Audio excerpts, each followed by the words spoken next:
You are listening to the Bitter Medicine Podcast on KWAZ Radio.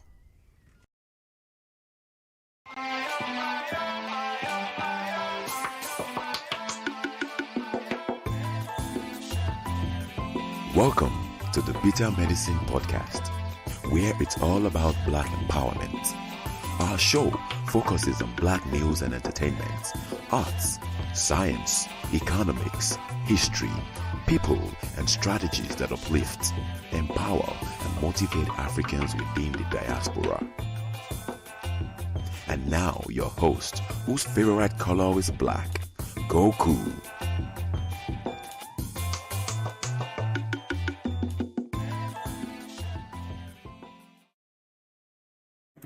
Welcome back to the Bitter Medicine Podcast. I am your host, Koku, and we are now celebrating the fourth night, the fourth principle of Kwanzaa.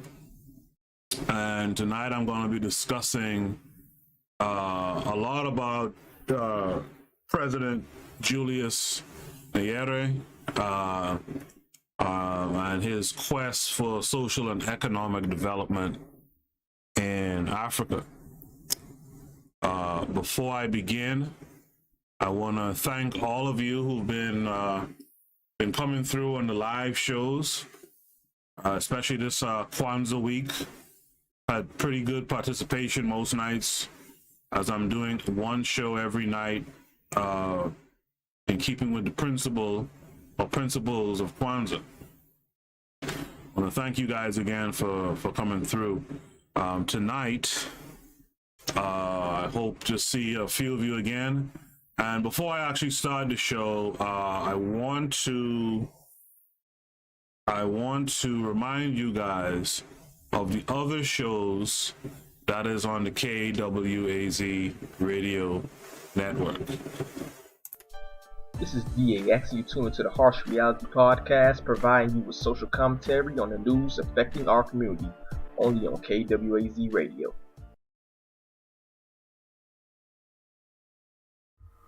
Peace, family. This is Oni, inviting you to listen to the pro-Black perspective, where Black problems are addressed with Black solutions.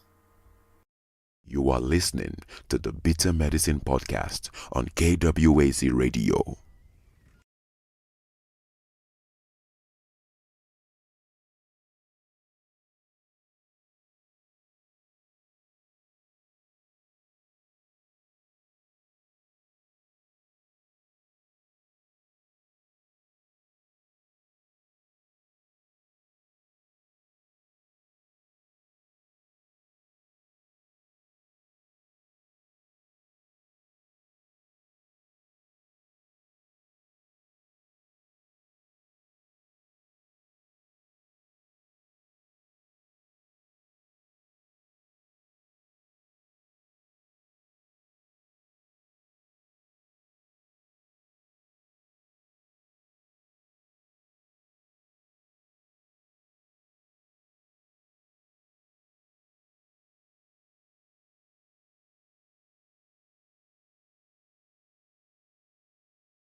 So here I was doing all this talking and didn't realize my microphone was muted, so I apologize.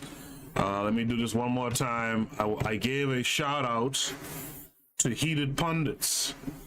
And I said to Heated Pundits has been liking a lot of our content on Instagram. And of course, you guys, if you haven't followed us on Instagram, make sure follow us on Instagram at the BM Podcast. But Heated Pundits has been following us for a little while now and liking a lot of our content. And Heated Pundit on their Instagram, they call themselves the African Wikipedia. They are building Africa's Wikipedia. They feel that blacks are unique, which we are. Their content is relatable, and they ask that you join the Pundit Squad today. For every follow that they receive, they follow back.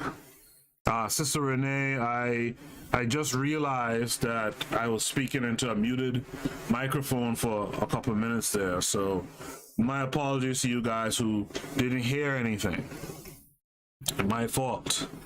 But shout out to Heated Pundits. Heated Pundits, if you're here listening, make sure to like and subscribe to the channel. You could drop a link in the chat room so that folks here, if they're so inclined, they will follow you as well. So this paper is on this deconstructing Ujamaa, and I chose it because I believe that it's good to read opposition, right? This is how you get to know what different thoughts are out there. If you were with me last night, you know that the author was on some BS, to be quite frank, but at the same time, it gives you something to build your immunity to, right?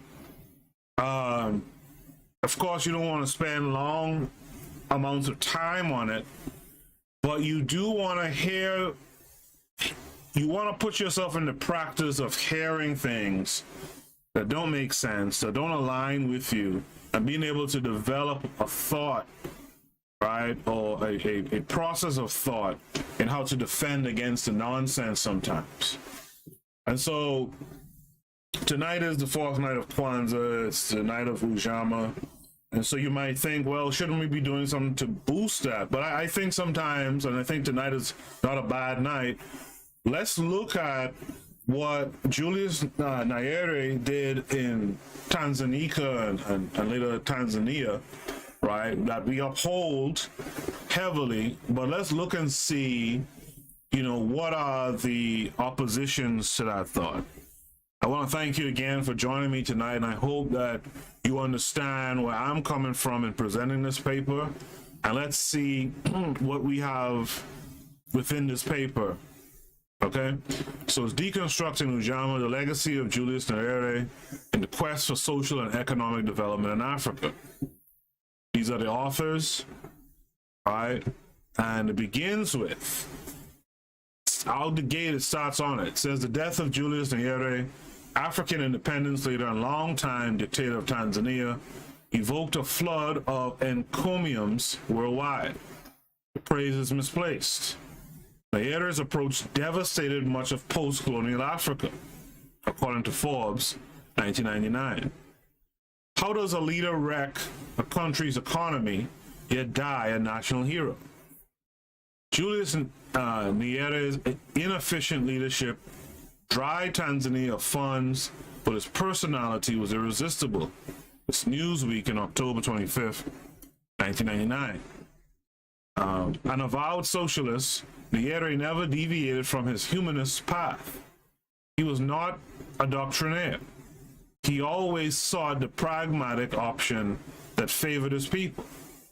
He made original contribution to progressive dialectics with his concept of Ujamaa as the basis for equitable economic production and distribution, with the idea of Ujamaa he popularized the idiom of self-reliance and non-exploitive development. The Guardian, Lagos, Nigeria, 15th of October 1999. So we see, there's different opinions, right? The contrast is extraordinary between the easy international generalizations that Nyerere had not served his people well and the profoundly different judgment of Tanzanians themselves. What are Tanzanians responding to that the international commentators are ignoring? The short answer is that Tanzanians have no doubt that for over 40 years, they had in their midst a leader of unquestionable integrity, who, whatever his policy errors, was profoundly committed to their welfare. Pratt, 1999. So the abstract of this paper goes, the death of Julius Nyerere in 1999 has renewed interest in the history of the socialist experiment in Tanzania and its relevance for the future of the developmentalist project in Africa. Positions on the issue have been polarized, with some commentaries based on reasoned empirical research and analysis and others essentially speculative, assuming a pattern that has been described as African bashing.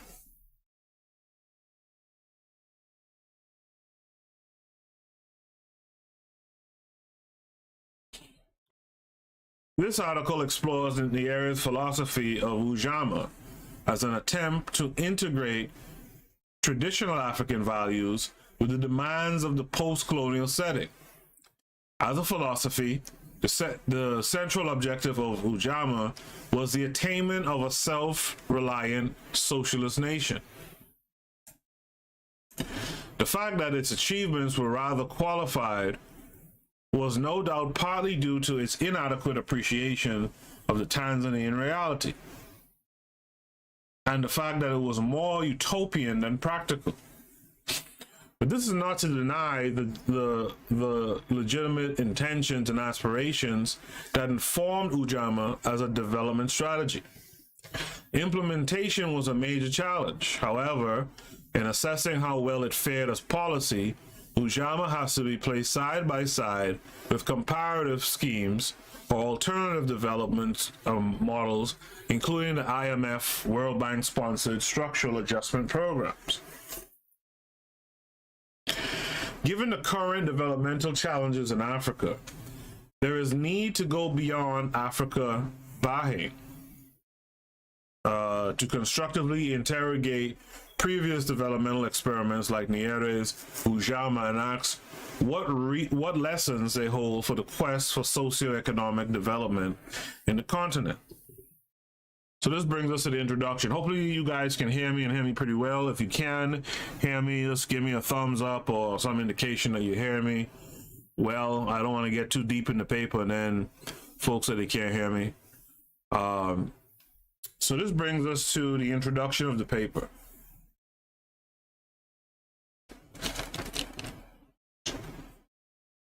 This brings us to the introduction of the paper.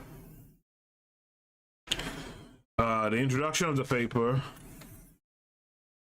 says, hold on, I'm just fixing something here real quick. It says, the death of Julius Nyerere in October 1999 has renewed interest in the history of the socialist experiment in Tanzania and its relevance for the future of the development project in Africa.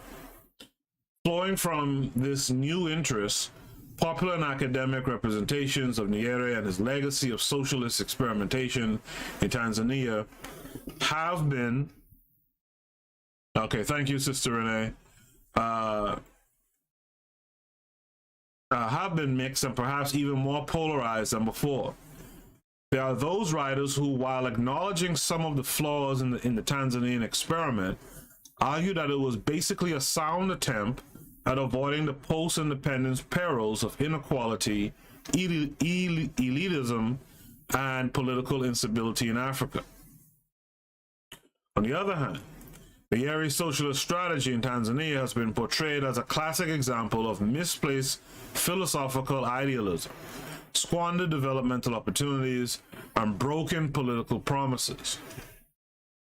These critics include those who are sympathetic and those who are antagonistic to the socialist ideology. The critics on the ideological left, Nyerere's Tanzania was merely a professed socialist state whose leadership elite either abandoned or never really undertook the class-based struggle for a genuinely socialist society. To those not sympathetic to the socialist ideology, Nyerere and the ruling elite are seen as having robbed Tanzanian society of the personal freedoms, private incentives, and individual rewards that are essential for a transition to a modern, prosperous, and democratic society.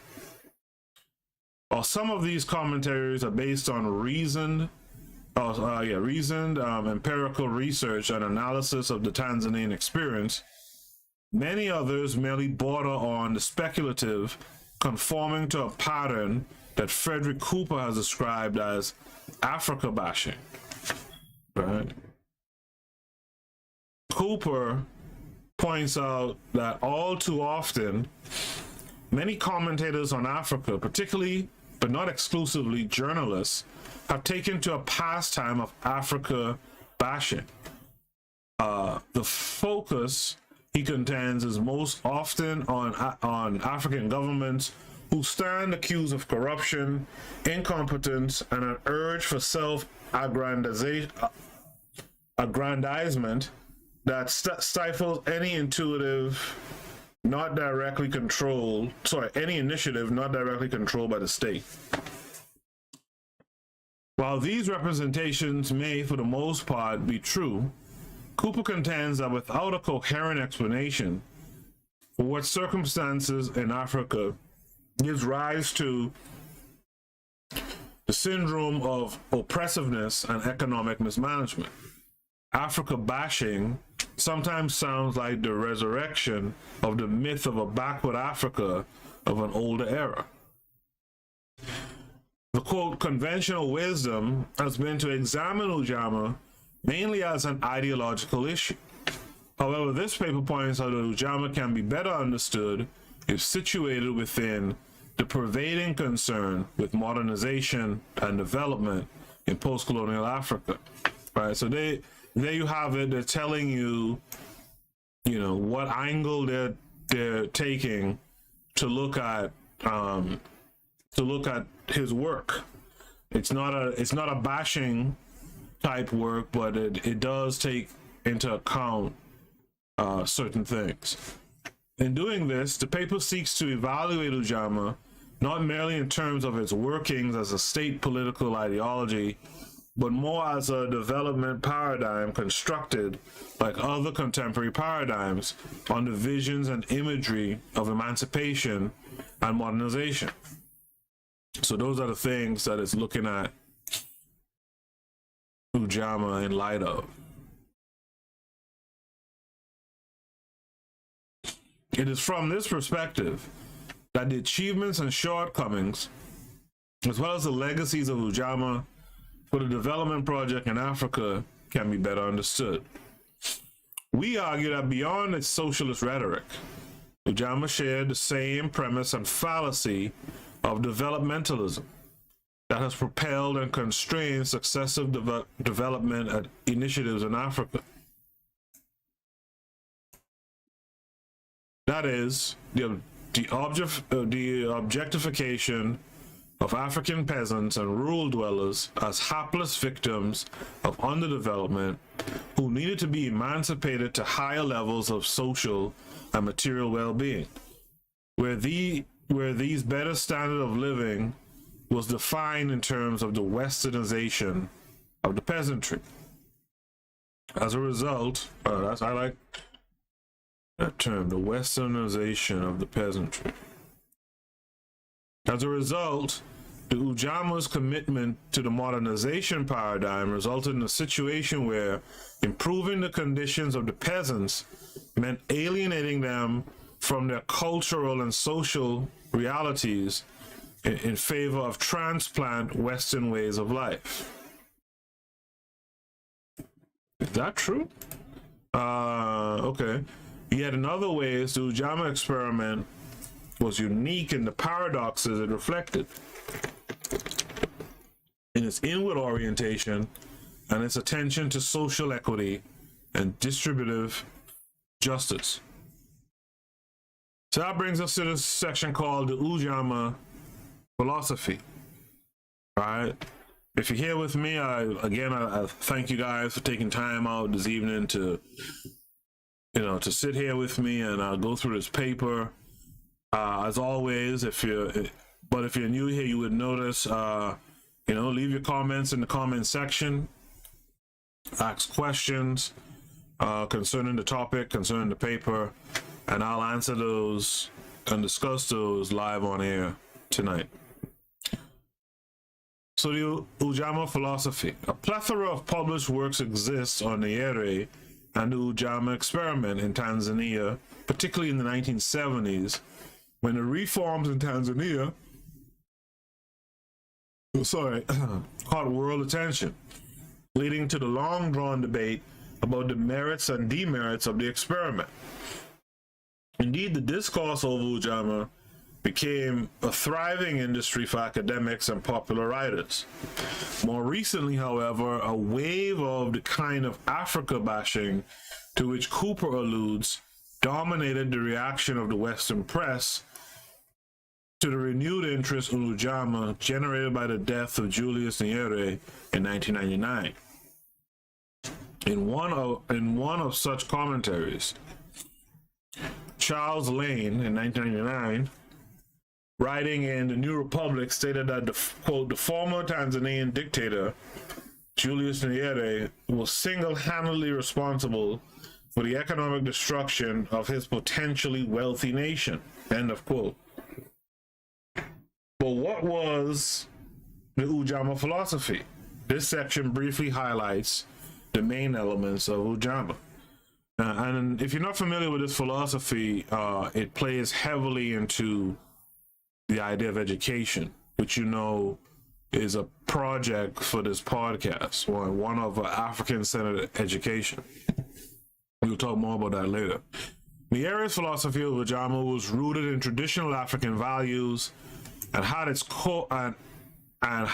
its core the emphasis of familyhood and communalism of traditional African societies. At the same time, it was influenced by a mix of Fabian socialism and Catholic social teachings. Stoger Ising, in 2000, has argued that there are close parallels between Nyerere's political ideas and those of Rousseau. She further noted that Nyerere's ideas represented an attempt at fusing European concepts deriving from Kantian liberalism with the ethos derived from his more communitarian native African society. And that can get you in trouble, right?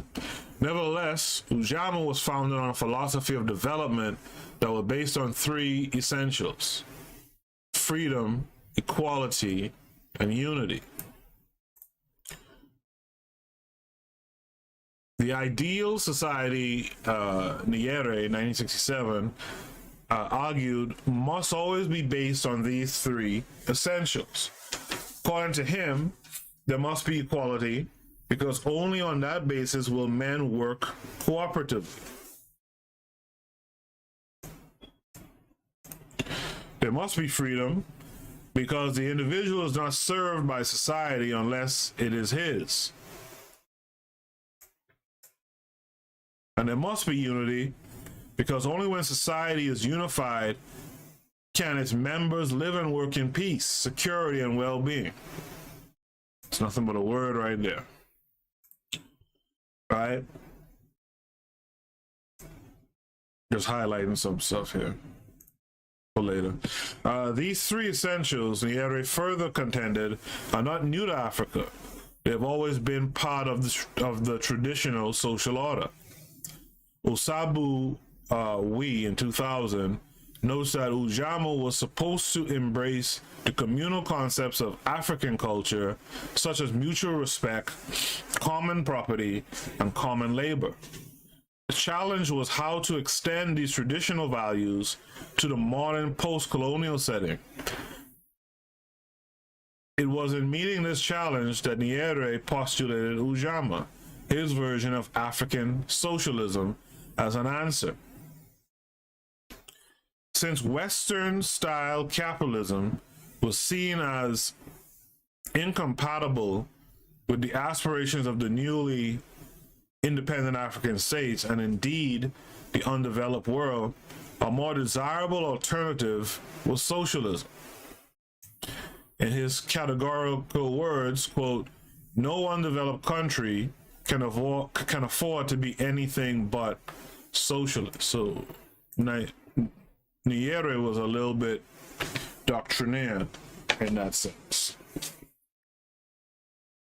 Nyerere was not alone in his postulations of African socialism and the appeal to what some critics have summarized as a non-existent idyllic vision of a traditional Africa of manifest harmony and communitarianism. Kwame Nkrumah's agenda for social revolution, Leopold Sedar Senghor's negritude, and Kenneth Konda's Zambian humanism all reflect similar attitudes among those post-colonial African leaders.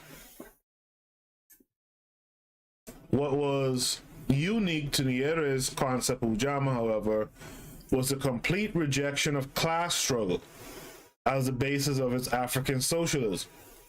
For him, the foundation of African socialism is not the class struggle, but the traditional African institution of the extended family system.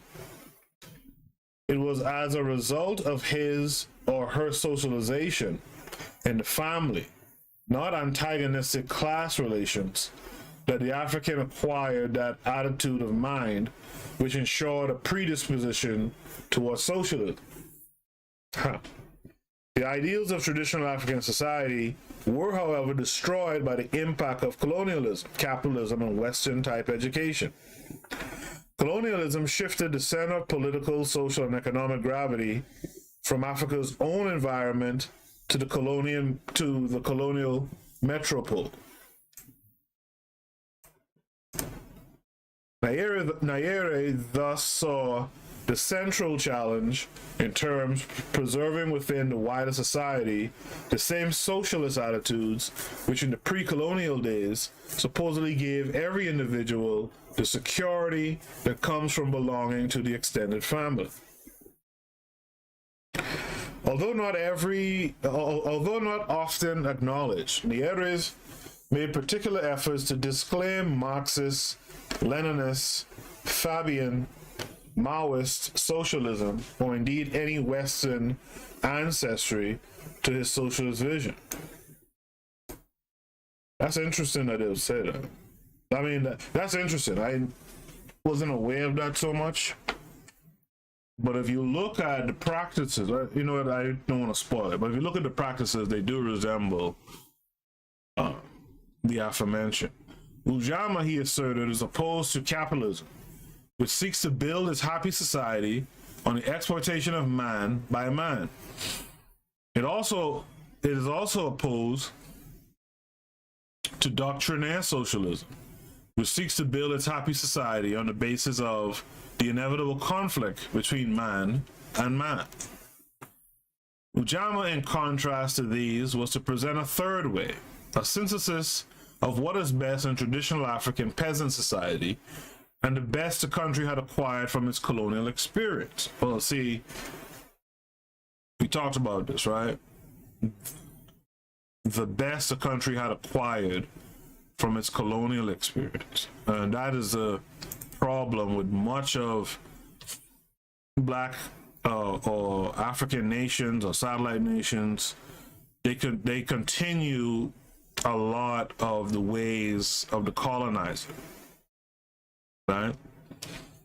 However, in practice, Nyerere's socialism had a lot in common with Fabian and Maoist socialism. That's what I'm talking about. Nevertheless, Ujamaa was in certain significant respects unique in its commitment to raising Tanzania from a level of dependency to one of self-reliance. On this, Ujamaa would appear to have drawn extensively from the dependency discourse that dominated the intellectual landscape in Latin America and later Africa in the 1960s and 1970s. The famous Arusha Declaration of 1967 set the stage for the formal inauguration of Ujamaa, which I read a paper on that the other night. The Ujamaa philosophy was seen as central to the attainment of a self-reliant socialist nation. National self-reliance had gained currency in the lexicon of development discourse in the immediate post-independence era, where it began to be argued that the structure of dependency and underdevelopment tend to externalize the focus of national development in various ways, which undermine the gainful and effective participation of African states in the international economy. It was suggested that to redress this, African states needed to aim at localizing the factors of economic development through autonomous policy formulation and implementation. To achieve this, there was a need to mobilize the efforts of the community and maximize the utilization of available resources towards the satisfaction of the basic needs of the population. Let me read that last part again. To achieve this, there was a need to mobilize the efforts of the community and maximize the utilization of available resources towards the satisfaction of the basic needs of the population. And you know, that's the thing when you talking about building an African nation is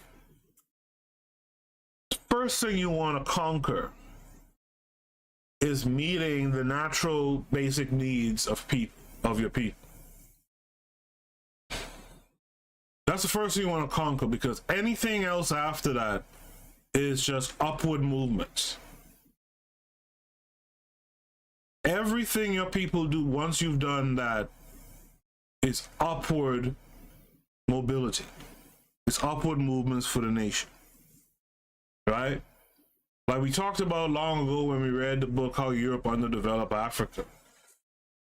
When Africans went on the run, so to speak, from the invading forces of the Arabs first, and then later on in Europe, you know, the thing that made Africa fall behind was the fact that the people were on the run. When you're on the run, you ain't got time to build and innovate and think things through. You're just trying to survive.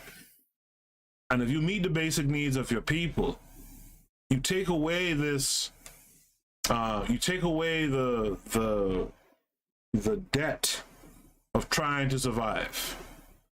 And instead, what you give people is the opportunity, the time, right, to build. So that's the first thing. You want a successful nation? Take care of the basic needs of your people first. To continue, however, even before the Arusha Declaration and the inauguration of Ujama Nyerere, 1968, had identified national self-reliance as the only way out of Tanzania's poor economic situation. Reviewing the poor performance of the first development plan in 1965, he pointed out to his country, men and women, that it was in the spirit of everlasting self-reliance that Tanzania must face the coming fiscal year, adding that, quote, our motto for the coming year must be self-reliance. However, while harping on the theme of self-reliance and its indispensability to Tanzania's economic situation, Nyerere was quick to stress that by self-reliance, it was not intended that Tanzania would pursue isolationist policies. In his words, quote, the doctrine of self-reliance does not mean isolationism. For us, self-reliance is a positive affirmation that for our own development, we shall depend upon our own resources. So who was he open to working with? In any case, Tanzania's experience in the years of the first development plan was significant for Nyerere's renewed emphasis on self-reliance in two respects. First, it showed that Tanzania could not continue to rely on external grants and aid, as it had done in the past, for her development needs. As Nyerere in 1968 so aptly put it, quote, "It comes much later than one expects and not always in the form it is wanted." Second, and perhaps more importantly, the increase beyond the projected figures in domestically generated funds during the 1965 fiscal year showed that Tanzania could do more for her own development than had earlier been thought possible. Thus, besides Nyerere's idealism, the inauguration of Ujamaa in 1967 was also an expedient political response to the range of economic problems that became apparent in the years of the first development plan, and the subsequent realization of the need for a more inward-oriented policy towards national economic development. Ujamaa was outlined in the Arusha Declaration. Its primary working document was therefore essentially an agenda for achieving self-reliance, and I read this the other night, right, through government control of the economy. Informed by the experiences of the first development plan, the Declaration proclaimed that gifts and loans will endanger our independence, and that gifts have the effect of weakening and distorting our own efforts. You know, I'm hell on these African leaders who continue to take these quote unquote gifts and loans, but I do understand also that depending on where you are economically, right, you might need a quick infusion of cash. It's just like being a business owner, being an entrepreneur. You might need a quick infusion of cash that allows you to continue paying, say, you know, as opposed to furloughing, say, your government employees, right? That keep the country essentially running. And so that might happen. But the problem is that the terms that these guys agree to will have worse effects later on than the immediate effects of not being able to pay your people, not being able to sustain your people. And so that's why I say, you know, going forward with this idea of nation building, we have to have that understood, worked out and figured out before we can take the next step, right? Because nationhood is a series of steps. Before we can make too many steps into that idea, into that work, we have to understand, and we have to make sure that we have that figured out first. For you guys who are live with me in the comment section, how do you think, and let's make it a kind of a hypothetical, even though we know we're talking about an African nation, but let's make it kind of hypothetical. How do you make sure that the basic needs of your people are met? Is it just through community work, or is there something else governments need to do in addition? You guys post your comments, I'll read them on the air. In the same vein, the declaration stressed the need to de-emphasize Tanzania's dependence on international finance capital for development, arguing that, quote, "It is stupid to rely on money as a major instrument of development when you know only too well that our country is poor." The alternative it proffered was agriculture, which was considered the basis of development, right?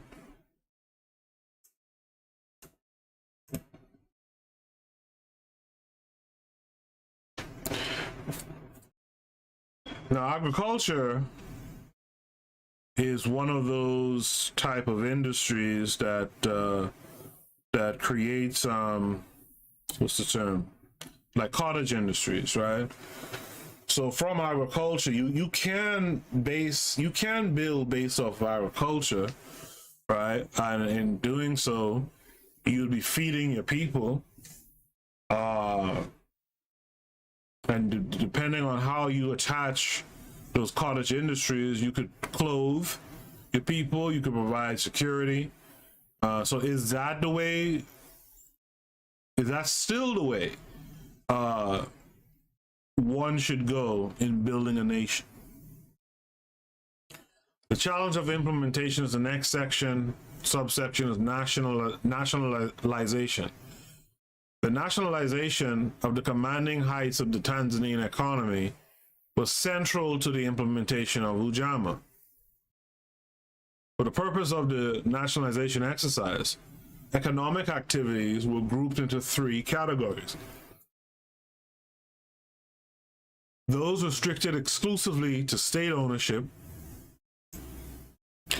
those in which the state had a major share and controlling power, and those in which private firms may invest with or without state participation. Immediately following the promulgation of the Arusha Declaration, the Nyerere regime announced the nationalization of all banks and large industrial enterprises, including large-scale agricultural processing industries. Also announced were the nationalization of part of the trade sector and 60% nationalization of the dominant sisal industry, which I told you is a plant that they use to make rope. By the end of 1967, the commanding heights of the economy had come under direct control of the state. Right? Let me check something here real quick.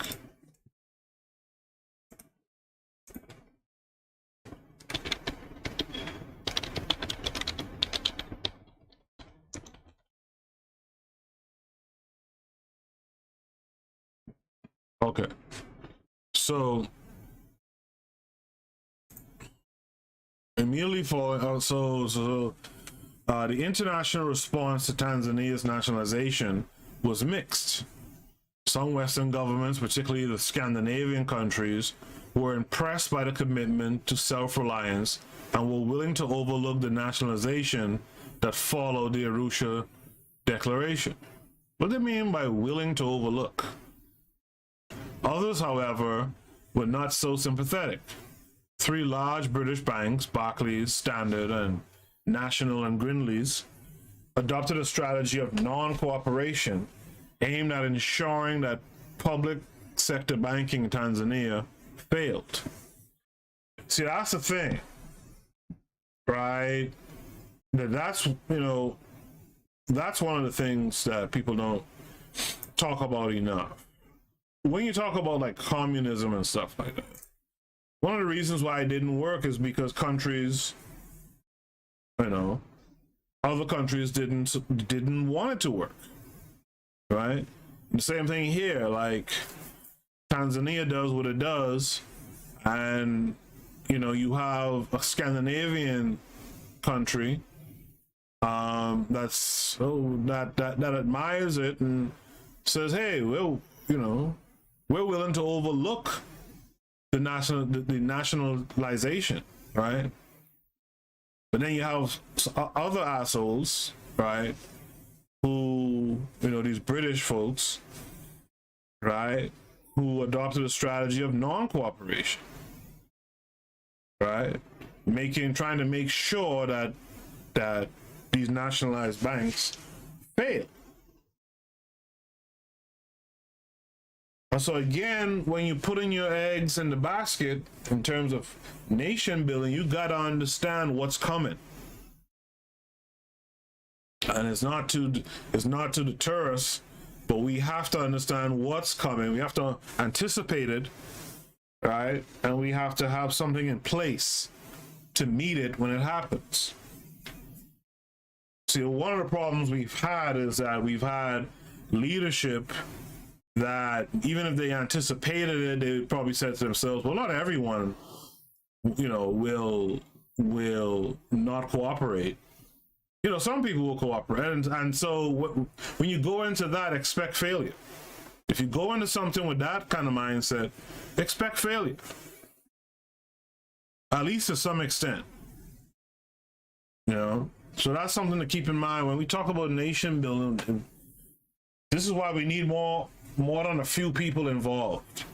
You might want a few people who hold the reins. That's fine, but generally speaking, you want a lot of people with good understanding of what it is or what it means to build a nation, especially amongst the other international nations. What power they hold and what they can do to throw a monkey wrench into your plans. Rapid withdrawal of personnel, instructions to staff to work to rule, and highly polemical statements apparently designed to destroy international confidence in Tanzania's export economy followed in quick succession. Their concern was to prevent the spread of bank nationalizations in Africa. A spread they justifiably feared would be inevitable if Tanzania's nationalized public sector banking turned out to be a success.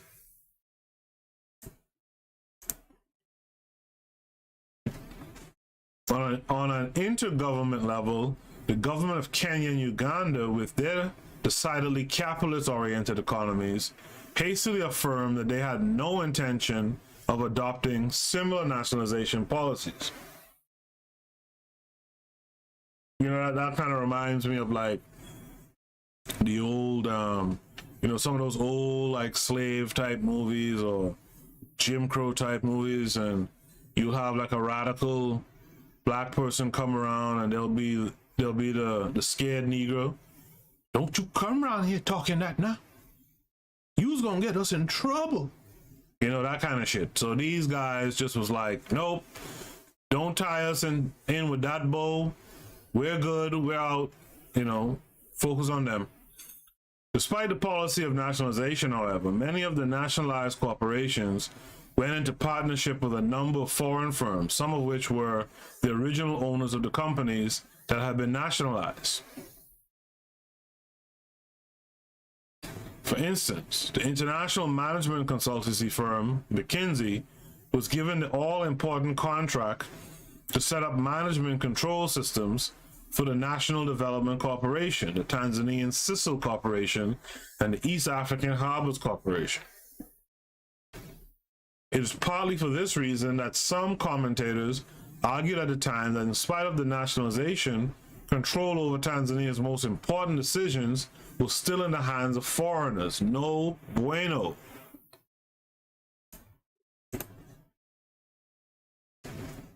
Shivji, in particular, argues that the process of nationalization neither really gave the government a complete control over the commanding heights of the economy, nor did it successfully exclude the continued penetration of foreign capital into Tanzania's political system.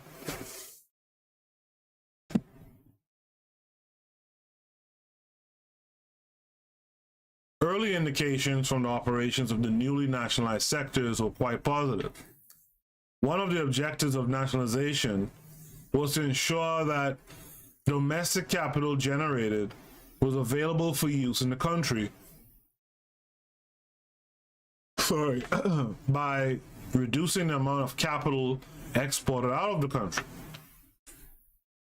This goal would appear to have been achieved at least within the first 5 years of the nationalization process. Not only was there progressively less dependence of the Tanzanian monetary system on that of Western economies, capital outflow from the economy was significantly reduced.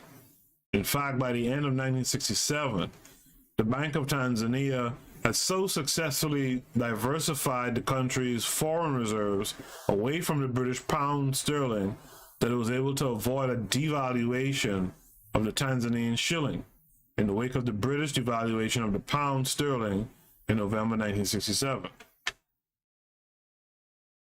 this would have been inconceivable before nationalization. See, the thing with nationalization and two is because you have these foreign entities with their banks penetrated into the African society, right? The move, like if we were doing this today, the move you would make is a war move. You would move in silence, make sure you have everything set, and then you would nationalize on them. But to nationalize first and give them the opportunity to attack what you're building, not a good move. Another index of the early gains of the nationalization policy was the increased mobilization of domestic resources. Whereas in 1964, fixed capital formation constituted 15% of the monetary gross domestic product, or GDP. In 1969, it had reached 20%. In 1970, moved up to 26%. There were growth recorded in the industrial sector as well as an increase in the balance of payments position of the country from about 81.9 million Tanzanian shillings in 1968 to about 134.5 million Tanzanian shillings in 1969. So that's good numbers, right? But there were fundamental problems that became more evident as the nationalization process progressed. State control of the economy did not exactly appear to guarantee a more effective restructuring of the national economy towards the envisaged self-reliant model.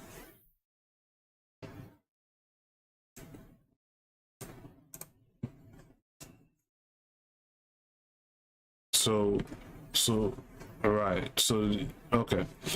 There were contradictions, especially within the industrial sector, as demonstrated in Diane Bolton's 1985 incisive study of the nationalization of the sisal industry in Tanzania. Bolton concludes that the concept of nationalization, as illustrated by the sisal industry, played a dubious role in the transition program to socialism and self-reliance. This was because the nationalized sisal industry did not have the capacity to dispose effectively and efficiently of, quote, the means of production and its social product. Structural changes like bureaucratization and centralization affected by nationalization created opportunities for increased corruption, inefficiency, and resource dissipation.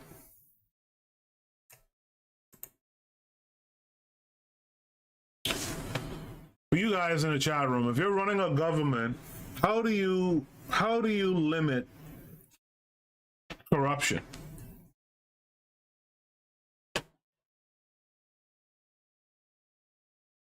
How do you limit corruption? How do you increase efficiency? Right? Indeed, by 1975, it was already clear to policymakers that a development policy that was primarily centered on nationalization could neither solve the problems of underdevelopment nor offer expedient paths to economic self-reliance. In fact, as some scholars have postulated, what the policy of nationalization so effectively achieved was to give rise to state bureaucratic capitalism. That's one of the problems I have with socialism, right? Between man and man is the government, right? The government is still an imposition, and the government, again, when you have these corruptions and inefficiencies and whatnot, there'll be a lot of people in the government who are writing these checks across the board who will engage in capitalism. The use of state capital by a managerial elite in a manner which entirely conforms to the ethos, values, and dynamics of private capital.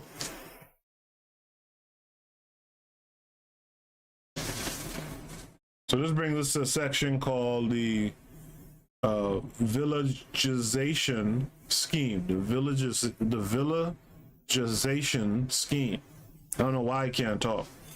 The other significant theme of Ujamaa, rural development, flowed out of the theme of self-reliance to ensure the place of agriculture as a viable substitute for international finance capital.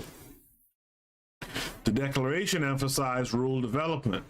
It emphasized the need to adapt education, investment programs, and political thought more to the needs of the rural areas.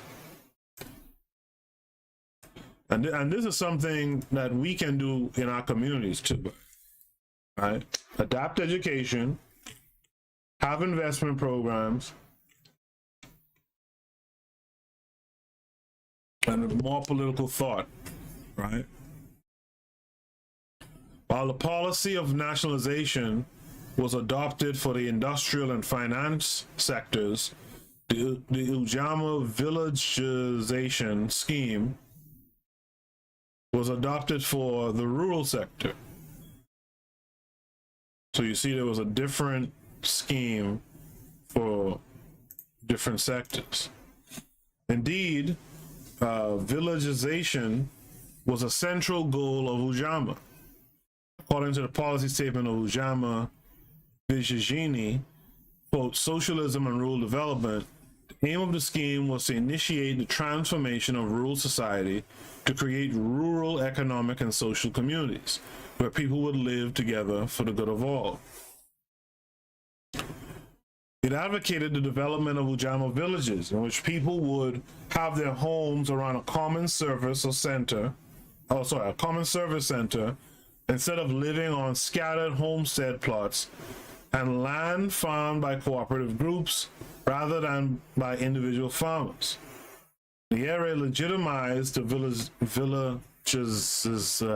villagization scheme in terms of traditional African practices of communal living and social equity.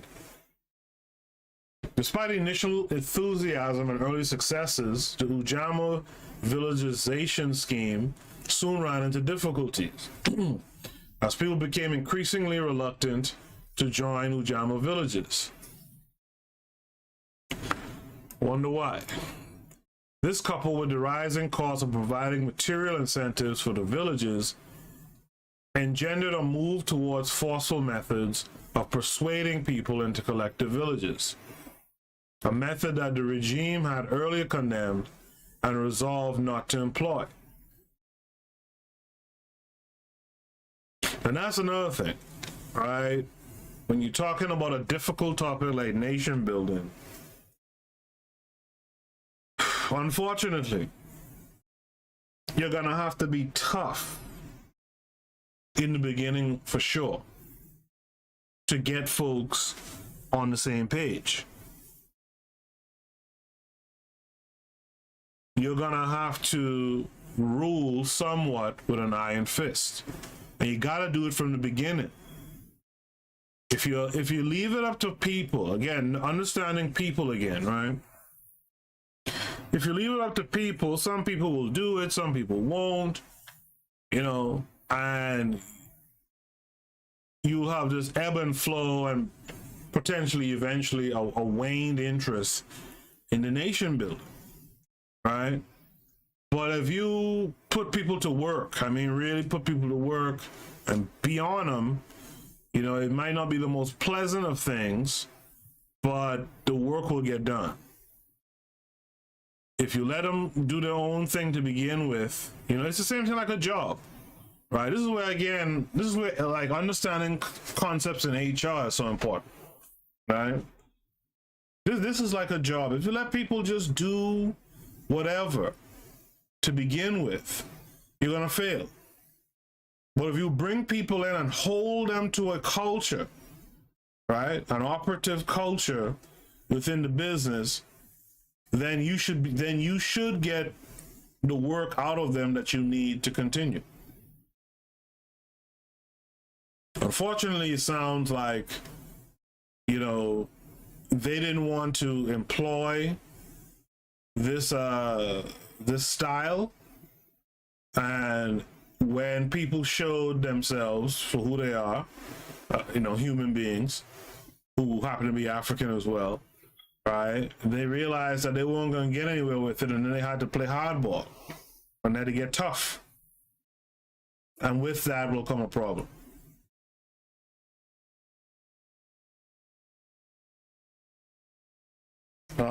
A method that the regime had earlier condemned and resolved not to employ. Sorry. 1970, for instance, saw the start of Operation Rufiji, whose idea was to move by coercion if necessary the whole population of the lower Rufiji floodplain into Ujamaa villages on higher ground, not so near the river. And again, you can be well-meaning in this coercion. People still aren't gonna like the fact that they're being coerced. That's gonna build animosity, resentment, things of that nature, and so you're gonna have a problem to deal with once enough of these people reach the numbers, the critical mass numbers, where you could lose absolute control of what you're doing.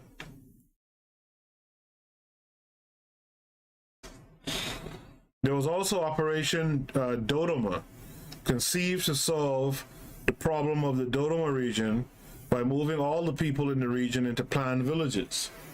In 1972, more operations were launched in Chuya and Kagoma. In the event, many of these operations turned out to be failures, since local peasants, suspicious of official motives and fearing the nationalization of their land, refused to cooperate.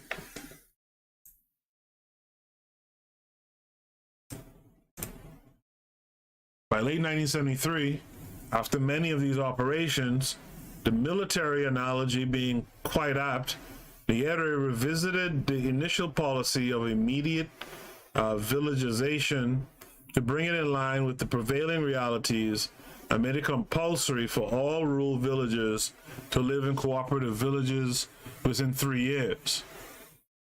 Even at this stage, it had become apparent that the policy of villagization had failed, hence by 1975, it was informally abandoned. So how do we, would there have been a better way to deal with this villagization of the people?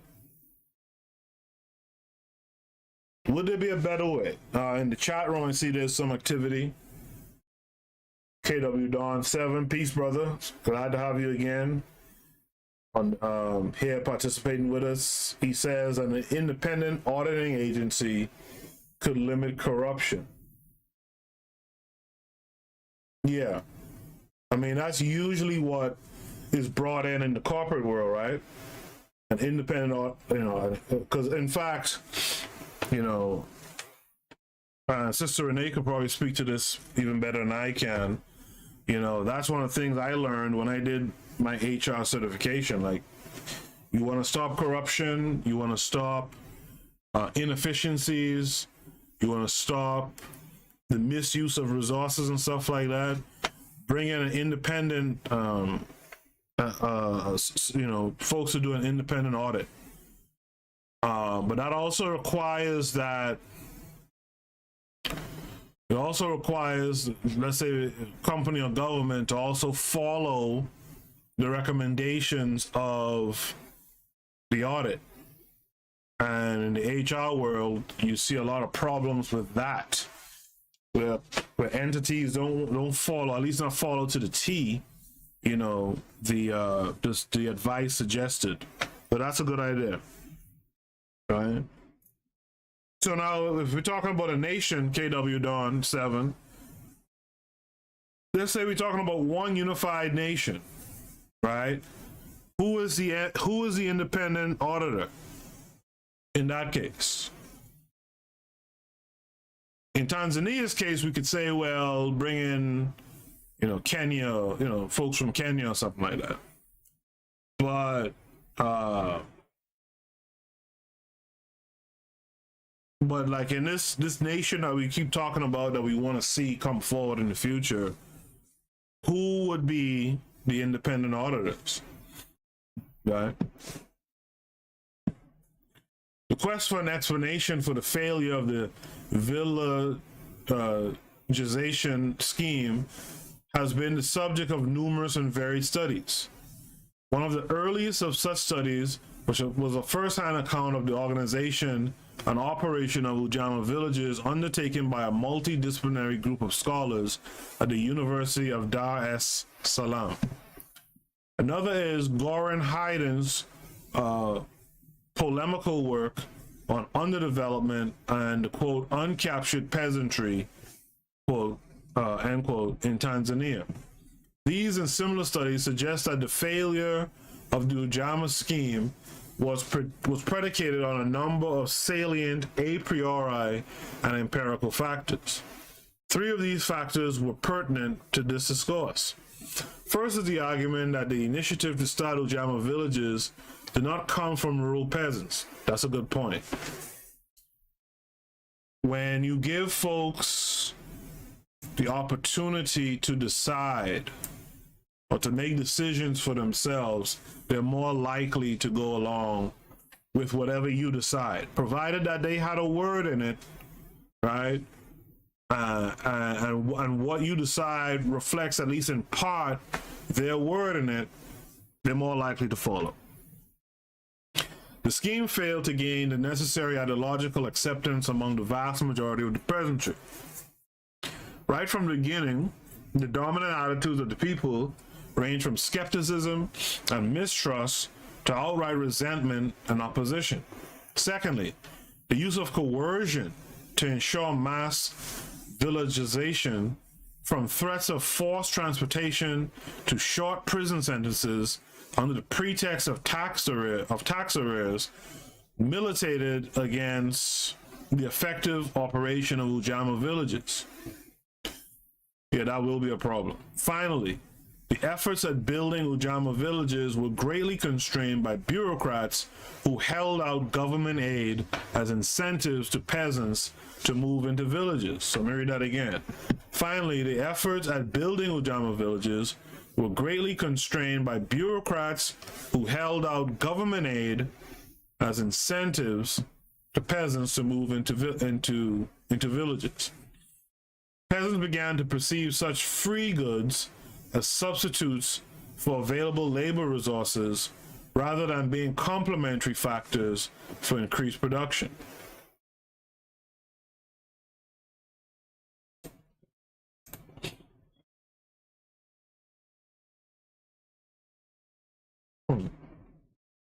Promises of official assistance resulted in an overdependence of the villages on government initiatives and incentives that left villages extremely vulnerable when government assistance eventually stopped.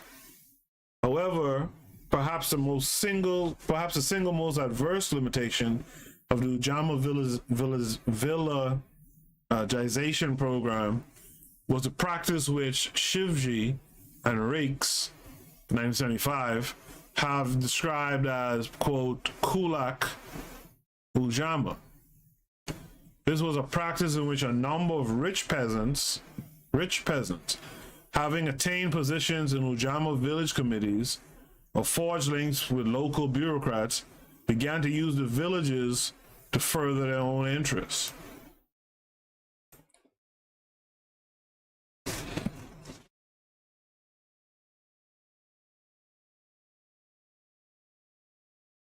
Comparing the Ujamaa scheme with forced collectivization in Russia in the 1930s and Maoist China, some critics of Ujamaa have blamed the failure of the villagization scheme on the rather simplistic explanation of the inherent individualism of peasant farmers, who they argue held back cooperative development.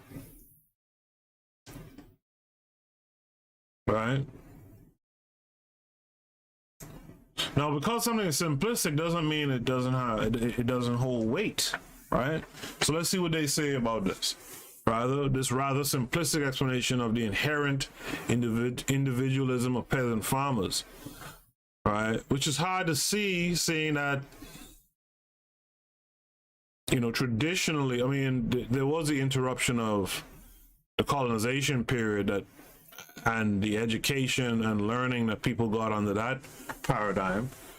But for the most part, traditionally, Africans are communal as opposed to individual. But let's see what they say.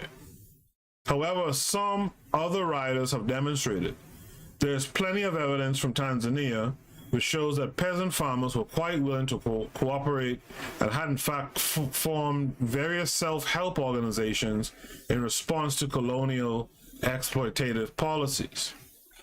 Rather, the issue involved in the villagization experiment were more complex and deep-seated.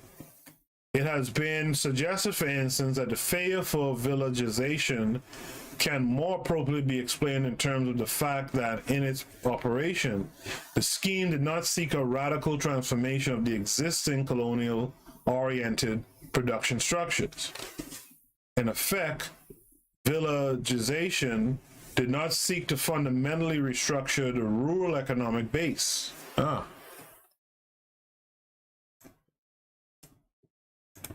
Many collective villages were entirely integrated into the previous dependency pattern of the production of export crops. The consequence of this was that, far from generating more surpluses out of the peasants, the scheme became a major drain on economic surplus. Thus, the great limitation of villagization was not that it changed the existing modes of agricultural production, but rather that it did not change it radically enough. Again, like I've said in the past, and we've talked about on the show, when you come in from European thought and European rule, you have to completely turn away from it. History has proven that out now, right? If you're exiting America and you're going to build this African nation, you can't bring America with you. You have to leave that at the door. Leave that at the door to the plane. You have to leave that at the door. However, it is clear that the Ujamaa Villagization scheme, like the Nationalization project, was constrained by a number of limitations that cannot be explained away in terms of intrinsic attitudes or popular aversion to communal work. One plausible explanation for the failure of the villagization scheme is indeed the entire socialist experiment. It is the fact that the policy was rather too ambitious and optimistic about what could be done within a short span. And you see that point right there? I gravitate to that point.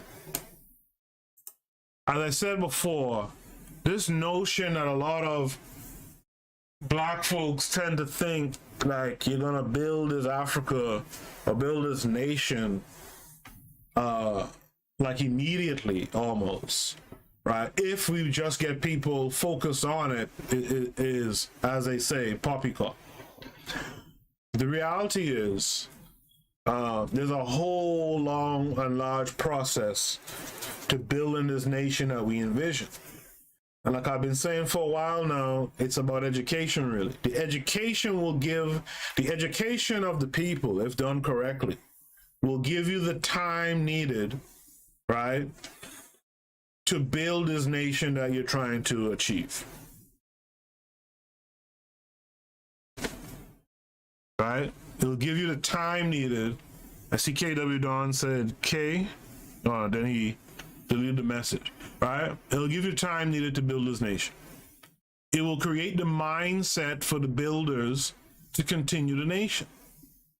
Right? So one of the things it seems like, although I still appreciate it, honestly, it seems like Nyerere, once it was post-colonialism, was dead set on changing shit now, but at the same time, he still rethread some of the work and some of the ways things were done under colonialism.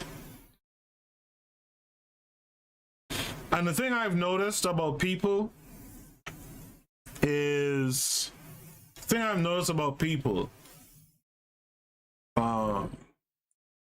And I would say this, especially black people, right? We want to see change. You remember Malcolm X with the whole idea of like, if you stab me in the back and you only pull the knife out 3 inches, you tell me it's progress? I think that's the thing about black folks too. And that's what I'm kind of picking up from the peasantry, the so-called peasantry group in Tanzania at the time. Folks wanted to see real radical, you know, and by radical we mean like big change. But to see that it was more of the same, and you know, if I was skeptical under the colonizers and I see you doing more of the same, I'm going to be skeptical under you too.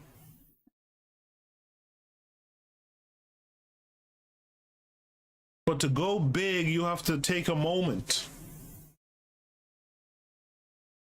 put your ducks in order, and then you go big. Both the nationalized industrial sector and the collectivized agricultural sector were expected to usher almost immediate improvements. The high-sounding, aspirational rhetoric, which ushered in the Arusha Declaration, tended to create the impression that Ujamaa was the long-sought panacea which would provide a solution to the manifold economic problems in the post-colonial state. Little attempt was made to drive home the hard reality that Ujamaa, like any other path to economic transformation, was fraught with its fair share of difficulties and limitations. And that's why I say you gotta really plan, right? You have to plan, you have to know how you're rolling out this plan, right? You have to do it in a way where the people can see it, can see the change, can see where it's gonna, you know, lead to this, you know, this much grander change down the road. It's a very, like, you know, nation building ain't as easy as, you know, some of us think it is, right?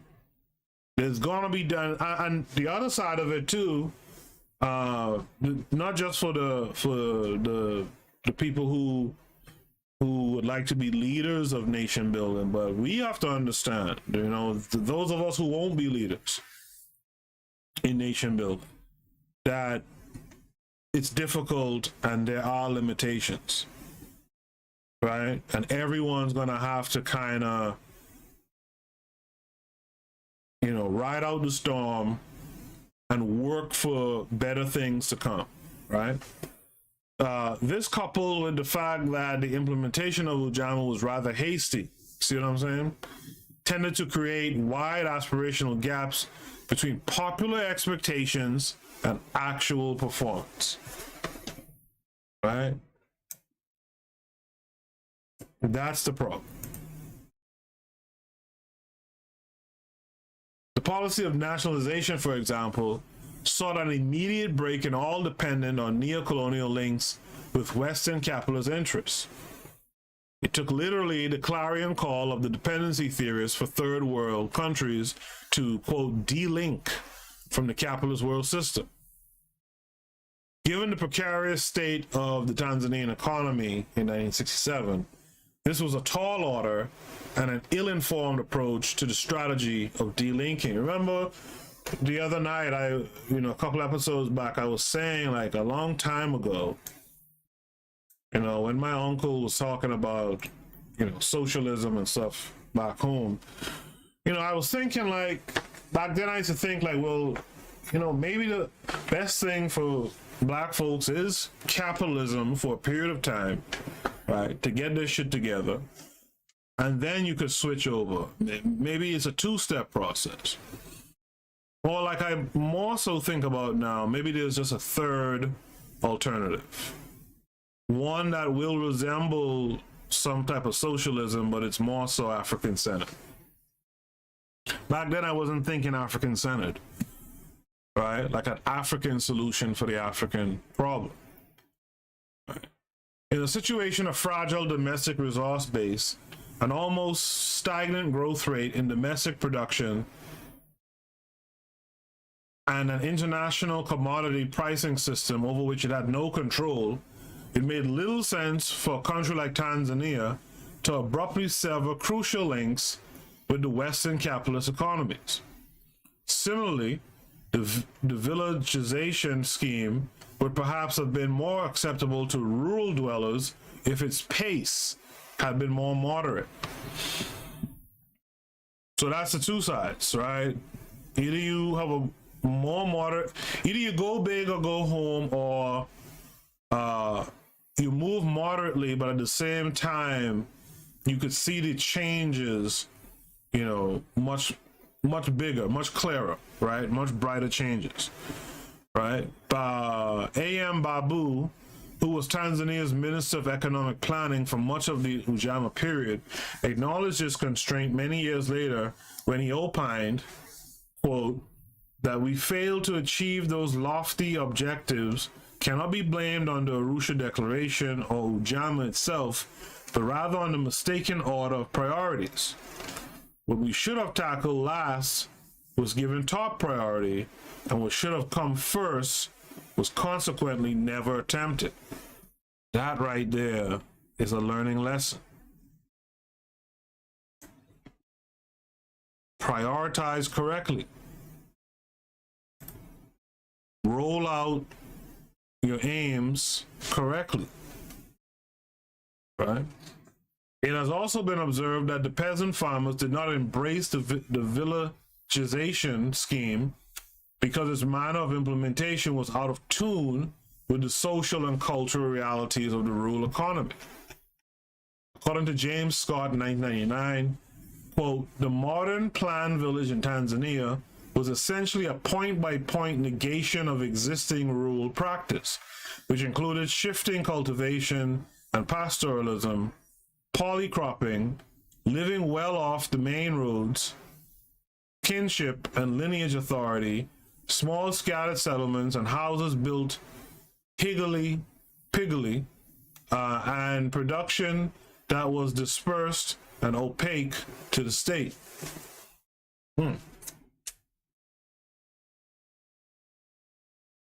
Given the fact that Ujamaa was not only at variance with the prevailing realities, but equally negated the time-tested ecological practice of the peasant farmers, they saw the scheme as not relevant to them.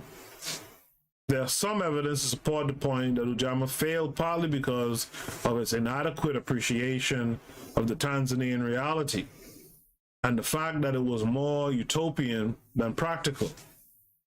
To make this point, however, is not to deny the legitimate intentions and aspirations that informed Ujamaa as a developmental strategy. And that's what I was saying at the beginning of the show. Now I don't remember if it occurred when my mic was muted or not, but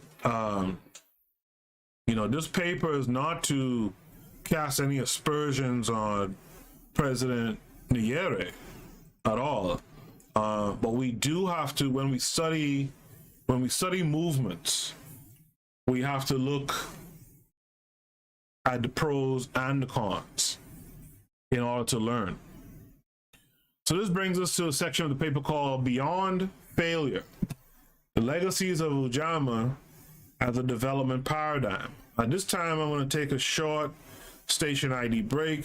I'll be back on the other side. You are listening to the Bitter Medicine Podcast on KWAZ Radio. This is DAX. You tune into the Harsh Reality Podcast, providing you with social commentary on the news affecting our community, only on KWAZ Radio. Peace, family. This is Oni, inviting you to listen to the pro-black perspective, where black problems are addressed with black solutions.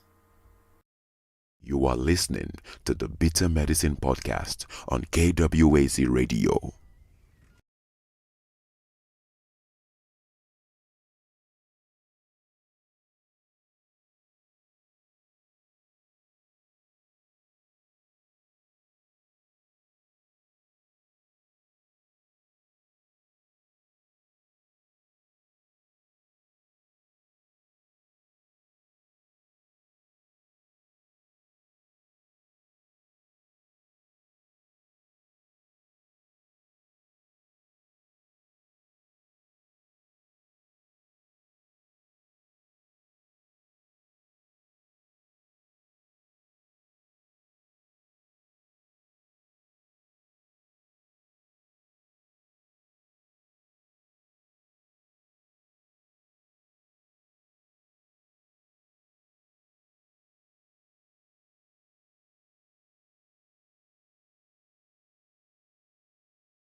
I muted again. Sorry about that. And I was here busy reading too. Damn it. Let me go back. Beyond the legacies of Ujamaa as a development paradigm. Did I read this? Let me see. Yeah. Boy. That 2 decades of nationalization and villagization neither helped to launch Tanzania into economic prosperity nor ensure its economic self-reliance is now hardly a matter of contention. What remains an issue of debate, however, is what broad interpretations can be made on the influence and legacy of Ujamaa as a development strategy. The quest for answer to this question has attracted the attention of several scholars who basically fall into 2 opposing schools of thought. The first argues that the Ujamaa policies were unmitigated failures and that under Nyerere, Tanzania's economic progress was distorted and resources wasted in the quote, slavish adherence to ideology, end quote, giving rise to a marginalized rural sector and a corrupt and inefficient bureaucracy. It is thus concluded that Nyerere's idealism was detrimental to the country's development. Through his failed economic schemes, he left his country poorer than it would have been under less utopian-minded leadership. Proponents of the second school, while conceding that the economic achievements of Ujamaa were quite modest, point to significant success in social welfare terms, such as the provision of health and educational facilities, a movement towards greater social equality and income distribution, the maintenance of political stability, and the achievement of a substantial degree of harmony between the country's ethnic groups. It is thus contended that quite apart from the criterion of economic performance, it is necessary to examine the extent of social progress which attended Nyerere's development strategy. These are issues worth addressing in any appraisal of Ujamaa as a developmental experiment. Shout out to Sister Renee, and I see Baka Umobo is here. No, I wasn't finished. If you see highlighting going on the screen and no sound, that means I forgot to unmute my microphone. So shout out to Sister Renee for letting me know once again my mic was muted. I apologize for it. But that just goes to show what I've been telling you guys. There's a lot of buttons being pushed and things being done, and different windows I have to jump through. So sometimes these things would happen, but with your participation, right? If it wasn't for you guys telling me that, if I was just recording this show live by myself or whatever, there's a potential that I would have recorded the rest of the show on mute. You see what I'm saying? So that's why it's important and helpful for you guys to give me comments and feedback in the comment section. So I do appreciate you guys for it. Although Ujamaa can be described as a kind of state corporatism, the party-state system sought to mediate interests in such a way as to achieve the creation of a self-reliant socialist nation without the reliance of an elite vanguard group. While in certain instances, state officials used coercive means to ensure the implementation of Ujamaa policies, especially the Villagization program, only the most sanguine Nyerere bashers would argue that he was a dictator. Indeed, Nyerere sought to institutionalize a relatively participatory political and social process from the early days of independence and through the transition to multi-partyism. In this regard, the Villagization scheme, in spite of some of the abuses associated with its implementation process, was a harbinger of social welfare development.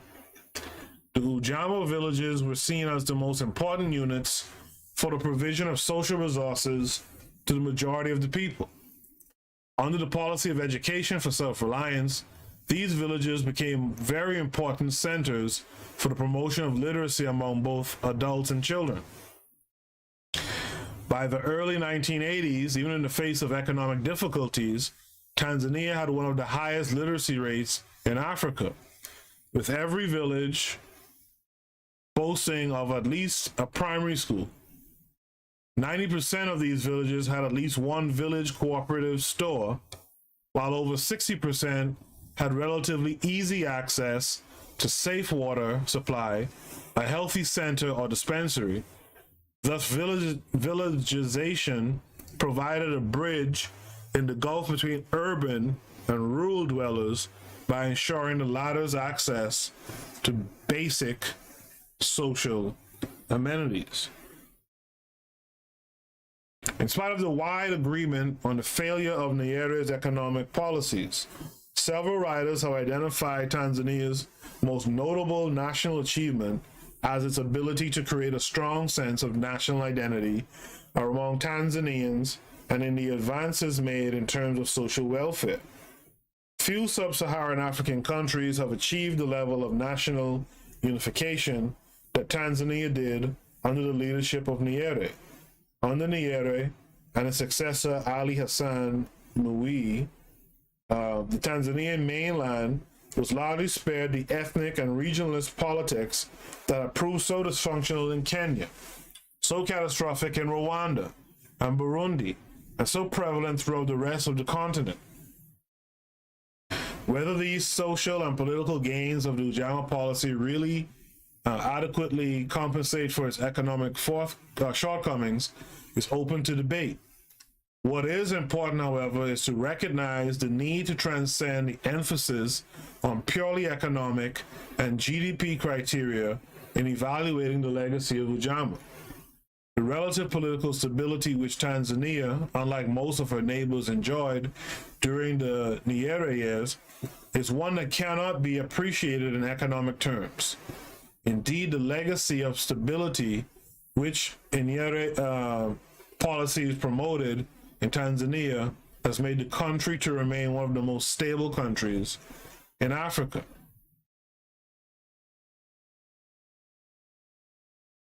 So I just want to check something real quick.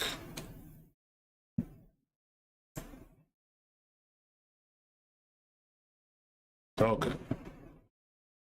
So we had this section called "What are the most successful alternatives?"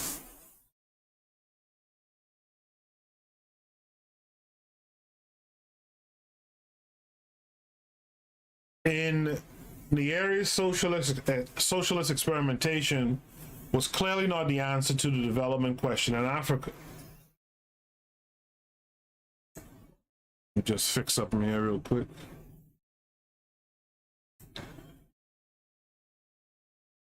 So if Nyerere's socialist experimentation was clearly not the answer to the development question in Africa, what are the alternatives? This is a question that many commentators on Nyerere's legacy in Tanzania have not sufficiently addressed.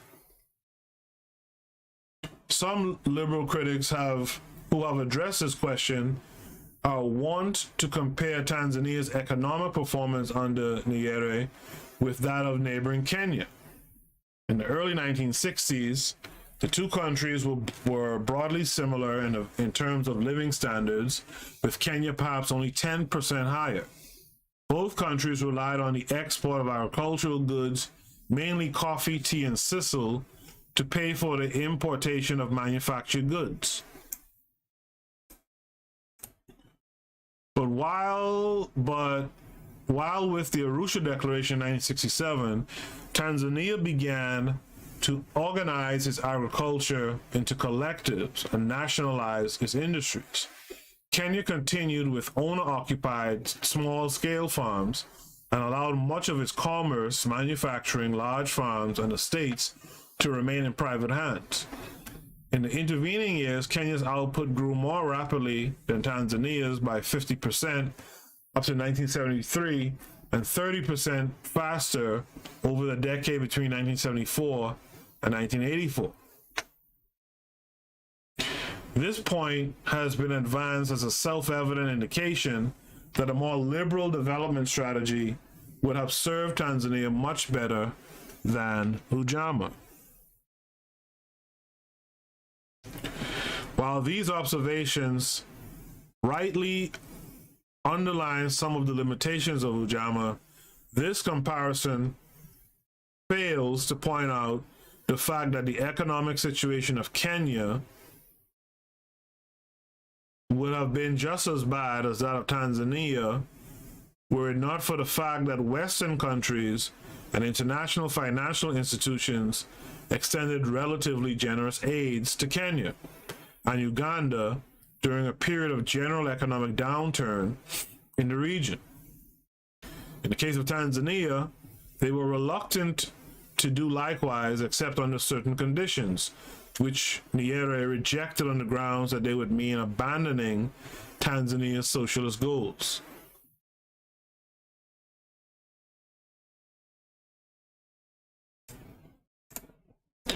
In fact, as a way of teaching Tanzania a lesson and preventing other African countries from following her example, Western countries and the international financial institutions which they control were bent on ensuring the failure of Ujamaa. And that's what I'm saying. Expect these folks to sabotage, plain and simple, right? Expect them to sabotage. And so it's funny to me that,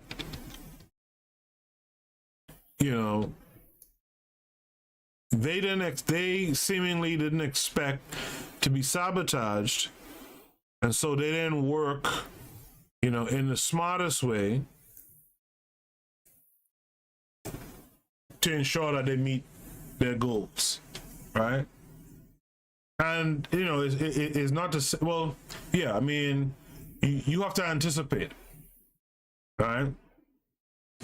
In fact, as a way of, so nevertheless, faced with crippling economic difficulties in the mid-1970s, Tanzania was forced to resort to the IMF.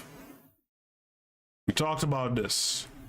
Anytime you hit IMF called in, you have a problem. And this happened only in the it didn't take that long. This was in the mid-70s. By 1977, Tanzania had become heavily indebted to the IMF, which began to prescribe as a condition for further loans the liberalization of the national economy, the devaluation of the national currency, the lifting of price control, and cuts in government expenditure. The area was particularly concerned about the implications of the IMF's prescriptions to reduce expenditure and raise taxes. For Tanzania's political and social stability, he argued that, quote, there is a limit to which taxes can be raised without forcing the people into the streets and the soldiers out of the barracks.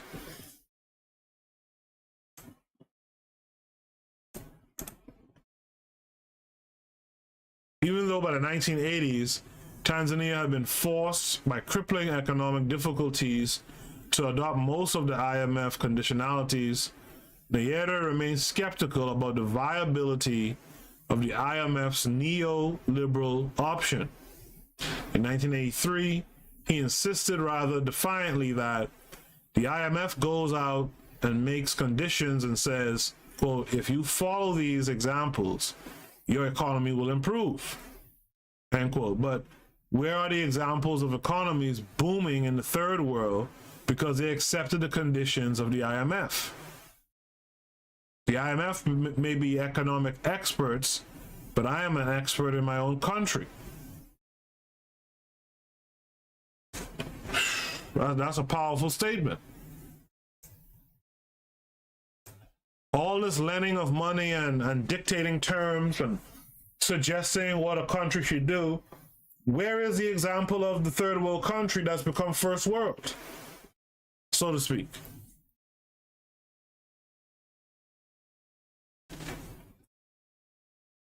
These concerns, which Nyerere expressed 2 decades ago, have become even more pertinent today. The two nations, Cote d'Ivoire and Kenya, whose liberal pro-farmer, pro-export policies have been most enthusiastically applauded by the free marketers, have lost much of their luster in recent years. The Côte d'Ivoire miracle now appears quite unmiraculous. Its success was based on temporary, favorable export markets. The sale of non-renewable resources like hardwoods and on the same ponderous alliance of state and multinational enterprises that have elsewhere fostered spurts of economic growth without creating a web of internal linkages capable of sustaining and deepening that growth. By the early 1990s, the depression in the Ivorian economy led to widespread unrest that underscored the thin veneer of stable political and economic structures in an export-oriented regime. In 1999, a military coup shattered the country's fragile democratic arrangement that had become shaky even before the death of Boigny in 1993. The current paralyzing social and political instability in Côte d'Ivoire is partly attributable to the depressed state of the country's economy. The case of Kenyan quote-unquote exceptionalism has also weakened, as the neoliberal economic policies have fostered increased mass misery while worsening the development crisis. Indeed, recent studies have shown that the IMF and World Bank inspired SAPs have wreaked so much poverty, misery, and instability on the African continent that they constitute a dead end for Africa's development. The increasing challenge to the neoliberal capitalist paradigm is not peculiar to Africa. Recent developments in post-Cold War expansion of global capitalism, particularly in Asia and Eastern Europe, have also lent impetus to new critical lines of thought in the assessment of the neoliberal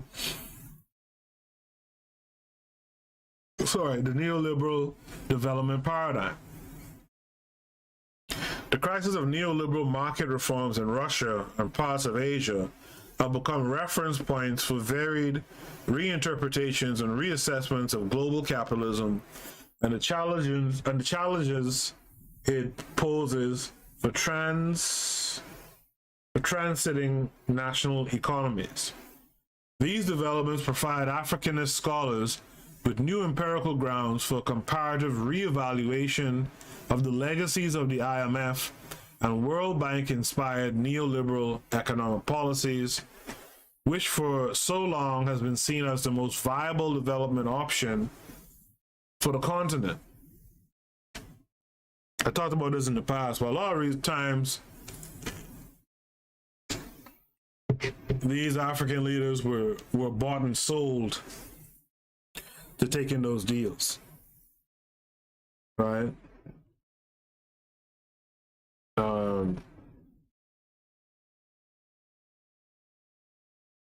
Yeah.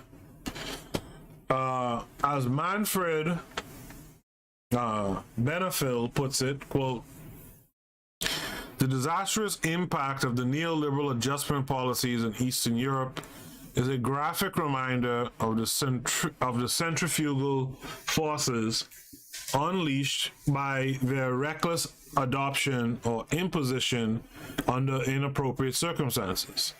Africa bears the scars of the same era of judgment." So that goes to show you, right? You're dealing with a person, a people, a group, who I've said many times in the past, they don't care for their own people. And some of us think that these people are going to care for us. If you don't care for your own people, who am I? Right?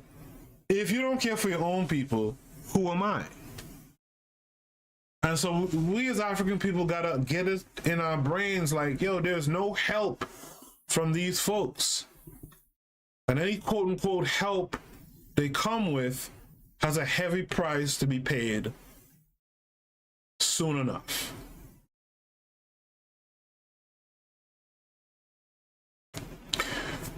Even if you look at life like in the black community in America, where the black community largely leans on white society to do things for them, right?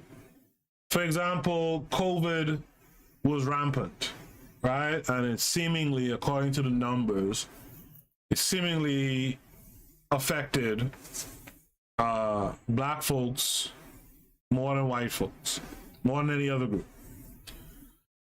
And the thing about that is, because, you know, we're not doing anything substantial in terms of building, in terms of empowerment, really. Instead, we're just arguing about where people are from and, you know, all that foolishness. Because of it, now, white folks, Pfizer and the like, have come up with their vaccinations rather quickly. And if you know anything about vaccinations, these things tend to take time. And if you're going to present something like this to the public, you should really put it through rigorous research. I haven't seen any data from any research models, like what, you know, what research was done on this vaccine, you know, what was the model organism, you know, rats, mice, what have you, what was it used on? You know, nothing. But because they put in some work and they have a thing, guess who they want to take it first? You can get that help, but you will have to pay for it on the back end. And the thing that we need to learn from Tanzania, from any of these groups, is that if you accept that help from these people, you're going to pay for it heavily on the back end. Same thing with the population here in America. If you rely on these folks to do everything, they send in shit to the moon. You know, I just posted an article today. They sent these what's called, these microscopic organisms, what's called tardigrades, or colloquially the water bears. They was gonna send some lunar module to the moon to land, and I guess see how being in zero gravity, you know, being in the vacuum of space, how that affected tardigrades. Well, they crashed the ship on the moon, which is crazy that something like that happened and you don't hear anything. And all these tardigrades, these water bears, quote unquote, are supposedly spread out, spread across a part of the surface of the moon now. And these tardigrades are a thing of note because they can live in almost any condition, even in space, apparently. As a matter of fact, if you are a sci-fi person like I am, the new Star Trek series has used the concept of the tardigrade in the new show as far as space travel, right? If you don't know what I mean, you could look it up and you'll see what I'm talking about. They've taken the concept and they've used it. What I'm getting at is we don't know nothing about this stuff. And whatever benefits to people that this research would have brought, we would have played no stakes in it. There's a price to be paid for that. Understand. If they do work, they expect to be paid. And if they do work that you're benefiting off, you're going to have to pay them back in some form or fashion. Start doing for self.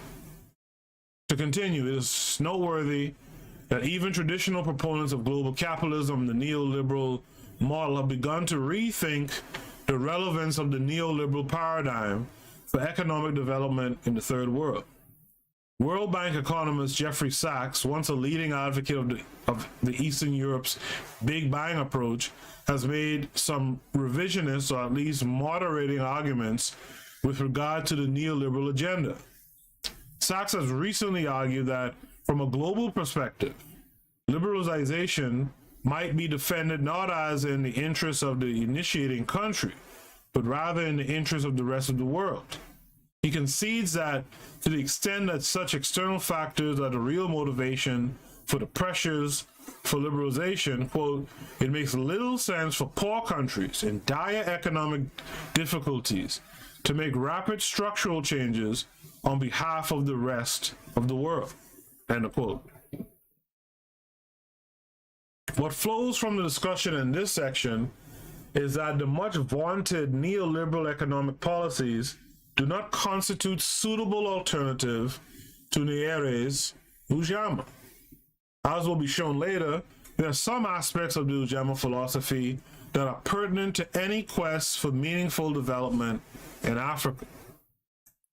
But before discussing this issue, we will briefly examine a common shortcoming of all development policies that have been prescribed for Africa. In certain respects, the Ujamaa was equally guilty of this shortcoming. The shortcoming is the pervading emphasis of developmentalism. So this brings us to a section called the fallacy of developmentalism. James Ferguson, in his incisive work on the failure of the development project in Lesotho, analyzes the theoretical and institutional framework within which development projects in Africa are shaped. He reveals that in spite of all the expertise that go into formulating development projects, they nonetheless often demonstrate a startling ignorance of the historical and political realities of the locale they are intended to help.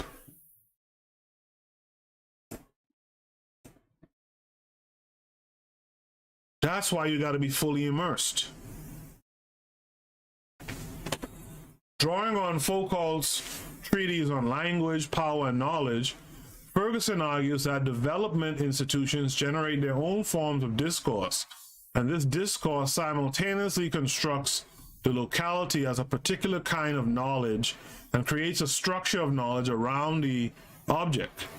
Interventions are then organized on the basis of this structure of knowledge, which in the first place does not adequately conceptualize the development project. Other significant defects of this process include the expansion of bureaucratic power side by side the projection of a representation of the economic and social life that denies politics.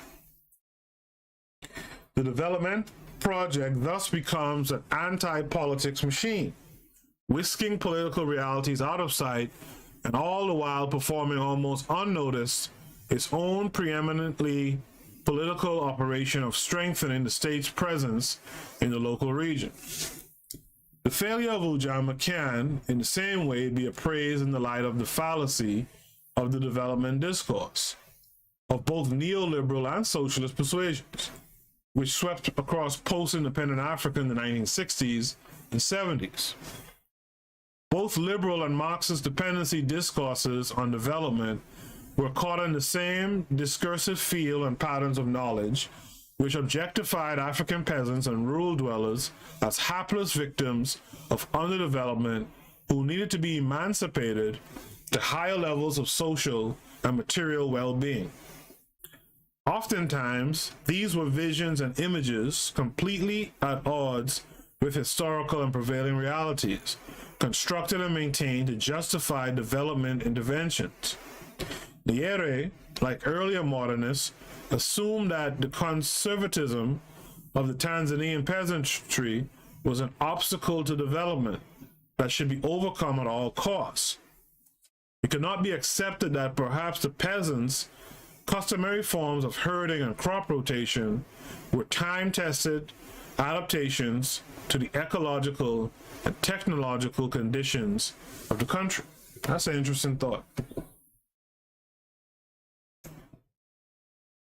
The the underlying thought being sometimes it's good to leave well alone. I'm not too sure about that. Or, what would probably be fair to say is that there should have definitely been a transition. This should have definitely been a discussion that allowed the so-called peasantry to self-determination, to have a voice in what comes next for them. I think those were probably the things that were failing in Tanzania. For Nyerere, larger villages were means of bringing the people under the purview of a central government so that they could be provided with social amenities and to also enable the government to control them politically. The villages would serve as an aesthetic conduit for modernization. James Scott in 1999 has identified such high modernist aesthetic as underlying many of the ruinous or bloody social experiments of the 20th century. Scott describes these eras of construct as tragic episodes of state development informed by high modernism. Such high modernism has three elements. The first is a weakened civil society that lacks the capacity to resist these plans. The second, an unrestrained use of the power of the modern state as an instrument for achieving change. The final, an aspiration to the administrative ordering of nature and society, raised to a comprehensive and ambitious level. So that's the three elements of high modernism. So this brings us to a section called Nyerere's Legacy, Any Relevance for Socioeconomic Reconstruction in Africa.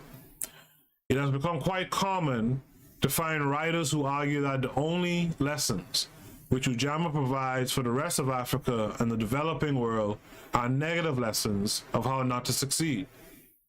Yet many also concede that in spite of its acknowledged shortcomings, Ujamaa provides significant lessons for future attempts at economic development in the continent. This becomes even more significant when viewed against the background of the long-standing debate as to where the structural issues involved in Africa's economic underdevelopment are to be located and the quest for development agenda for the future. Many liberal writers within and outside the continent continue to argue that free trade and export orientation provide the best prospects for economic growth and development in the continent. The classic rags to riches cases of the newly institutionalized Asian economies of Taiwan, South Korea, and Singapore are projected as examples of the success of liberalization and rapid export-induced economic growth. It is argued that even in African countries, primary agricultural export production sustained by international finance capital can lead ultimately to economic diversification and transformation.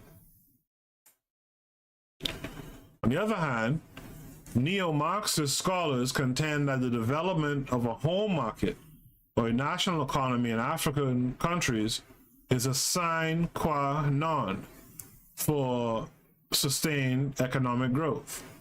It is argued that the current trend towards economic globalization will only serve to further undermine the role of African economies in the international capitalist system, since economic globalization, or the New World Order, is not in a position to provide a solution to the problem of Africa's underdevelopment. The logical and historically necessary solution, therefore, is for African regimes to rethink the IMF and World Bank economic liberalization agenda that swept across the continent in the form of structural adjustment programs, the SAPs, in the 1970s and 1980s. African regimes are urged to resist the currents of globalization that threatens to suck them into the international economy at an even more marginal and dependent level. Do you guys agree with that? Is that a sound? I mean, it's a sound thought to not deal with the IMF and the World Banks, but do you agree with the other parts? It is within the context of this rather bleak economic reality that currently confronts the African continent and the quest for a way out of the conundrum that Nyerere's legacy bears renewed relevance.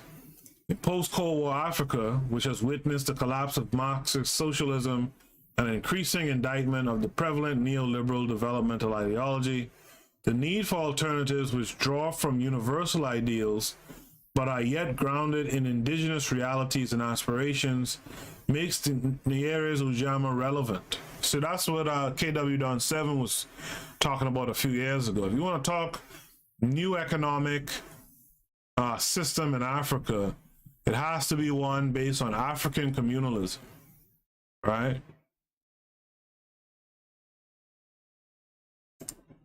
As Stoja Ising rightly notes, quote, "For Africa's future, the indigenous elements in Nyerere's thought are nevertheless of great potential significance," end of quote.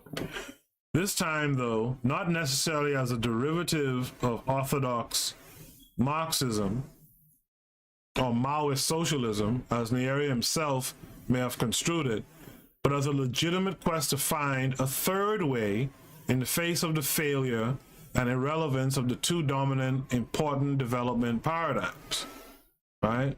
Find a third way, one based or steeped in its being African-centered. This quest for an African way, which neither denies the appeal of universals nor rejects local exigencies, but builds on local inventiveness, is the challenge that currently confronts the development project in Africa. It was a challenge to which Nyerere was so acutely conscious and responsive. It is from this perspective that we can understand Ujama's emphasis on self-reliance and non-exploitative development. Paul Richards has pointed out that Africa possesses a history of self-reliance and inventiveness from which it can tap to meet current development challenges. Richards therefore asks, quote, "Could not inventive self-reliance," end quote, be turned into a resource for economic growth rather than an obstacle to economic growth? The answer to this question is obviously an affirmative one. Yet Africa's own inventiveness, the energy devoted to making something out of very little, to finding new uses and new meanings for local resources and imported goods and practices, remains the least tried approach to economic advance. It is in this regard that Nyerere's legacy of self-reliance, inspired as it was by local exigencies, may prove most relevant. It provides an alternative, a more realistic Afrocentric strategy for Africa. In 1989, the United Nations Economic Commission for Africa, the ECA, produced a report criticizing adjustment programs in Africa and provided what is called an African alternative framework to structural adjustment programs for socioeconomic recovery and transformation. The report stated that, quote, "The overall assessment of the structural adjustment program has led to the conclusion that although these programs aimed at restoring growth through the achievement of fiscal balances and the free play of market forces, these objectives cannot be achieved without addressing the fundamental structural bottlenecks of African economies. The frustration with the failure of IMF and World Bank-inspired neoliberal development was further demonstrated with the unanimous adoption by the United Nations General Assembly of the African Charter for Popular Participation in Development and Transformation in 1990. And that's the thing. If you're dealing with a people who don't care about you, why do they have all of these assemblies and whatnot around Africa? The truth is, these little assemblies and stuff like that are there to further exploit Africa under the guise, remember war is deception, under the guise of some kind of benevolence. When the truth of the matter is, like that Sri Lankan guy said in that video that Only Tase covered in one of his last episodes on the pro-black perspective, the truth of the matter is these countries, they need Africa to be in turmoil. That's what keeps them on top. So anytime you hear about these little charters and assemblies and all, forget about it. And so does the African leadership need to forget about them as well. The charter called for the encouragement of increased participation of community groups and individuals in the design and evaluation of development projects. Even the World Bank, in an attempt to appropriate this increasing emphasis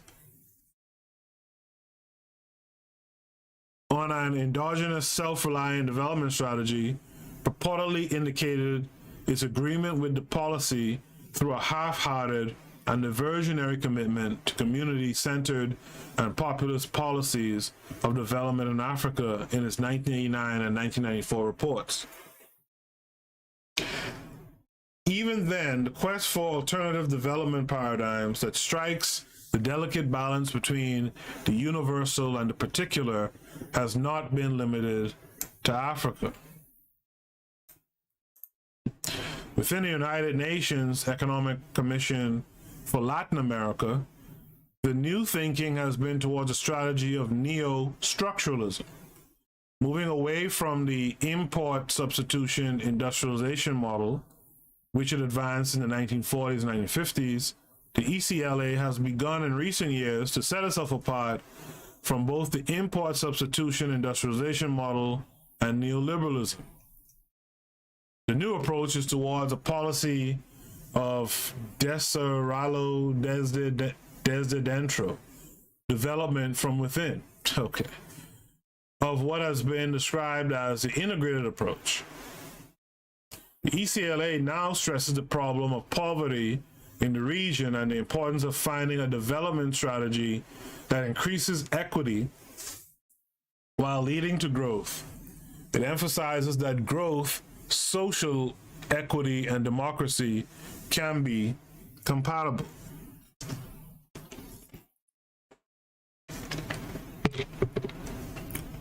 In order to promote growth with equity, the ECLA supports the general move in the direction of trade, liberalization, competitive exchange, and export promotion, while still advocating a more central role for the state in the direction of economic policy. You can see you can see a problem there, right? The goal is neither to return to the rigid protectionism that had underlined orthodox ECLA thought, nor embrace economic openness per se. Rather, it is to achieve competitiveness that requires the deliberate and systematic incorporation of technical progress. By this approach, the ECLA seeks to correct both what it saw as the main errors of the import substitution approach and of neoliberalism. This ECLA initiative, together with the ECA's African Alternative Framework to Structural Adjustment Programs, in some ways reflect the same kind of aspiration towards inward orientation development which Nyerere's Ujamaa emphasized. This aspiration can provide a starting point for the quest for viable alternatives to the crass liberalism or protectionism of earlier development paradigms. So that brings me to the conclusion section of the paper. I hope you guys got something out of this paper so far. Before I go to the conclusion, though, gotta take a water break. and remind you guys of what also airs on KWAZ radio. This is DAX. You tune into the Harsh Reality Podcast, providing you with social commentary on the news affecting our community, only on KWAZ radio. Peace, family. This is Oni, inviting you to listen to the pro-black perspective, where black problems are addressed with black solutions. You are listening to the Bitter Medicine Podcast on KWAZ Radio. And we're back. I remember to unmute my mic this time. We are at the conclusion of the paper. If you have any questions or comments, those of you who are live with me today, make sure to post those in the chat room. I'll read them live on air. We can discuss them. If you're new here, make sure to hit the bell. Make sure to subscribe and hit the bell. And make sure to give us a like if you're listening to this episode. So the conclusion. It would be wrong to write a history of the Ujamaa experience in Tanzania purely in terms of its extremities, whether in terms of the dependency theory, which explains underdevelopment simply in terms of the loss of surplus in the colonial and neo-colonial economy, or solely in terms of what it failed to achieve in economic terms. There is also hardly any practical use for a reconstruction of Ujamaa, which seeks to romanticize Nyerere's legacies and reconstruct a history of Tanzania around a biography of him. There is a need for a deconstruction of Ujamaa which goes beyond these binary frameworks. Such deconstruction must seek to interrogate Ujamaa not only as a political ideology, but also within the context of the varied objectives and aspirations which informed it. Ujamaa was also conceived as a development strategy, a path to social equity and distributive justice based on a self-reliant development strategy.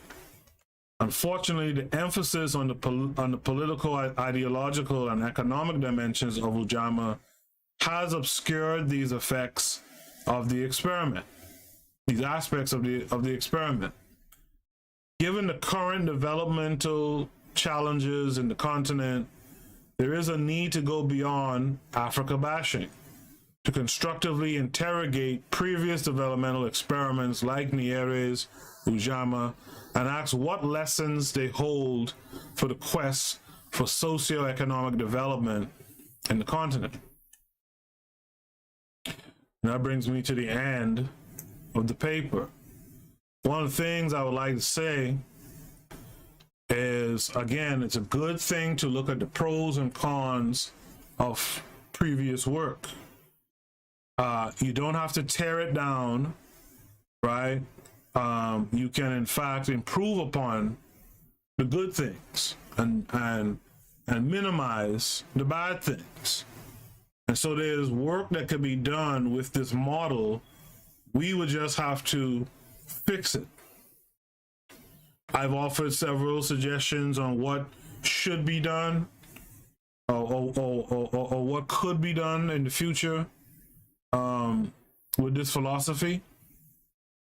And I'm sure there's deeper, economic options that ones could provide as some strategies into how to really, see this philosophy to fruition.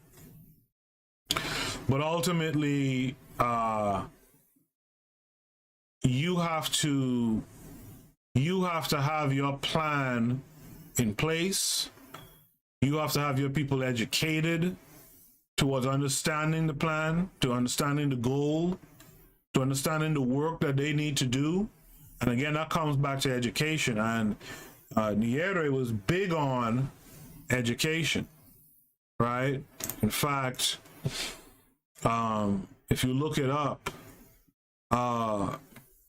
and you ask you Google the question, what is education according to Julius Nyerere? Nyerere set out his vision an education for self-reliance, something I've been talking about for a while as well. Right? Education had to work, according to Nyerere, for the common good, foster cooperation, and promote equality.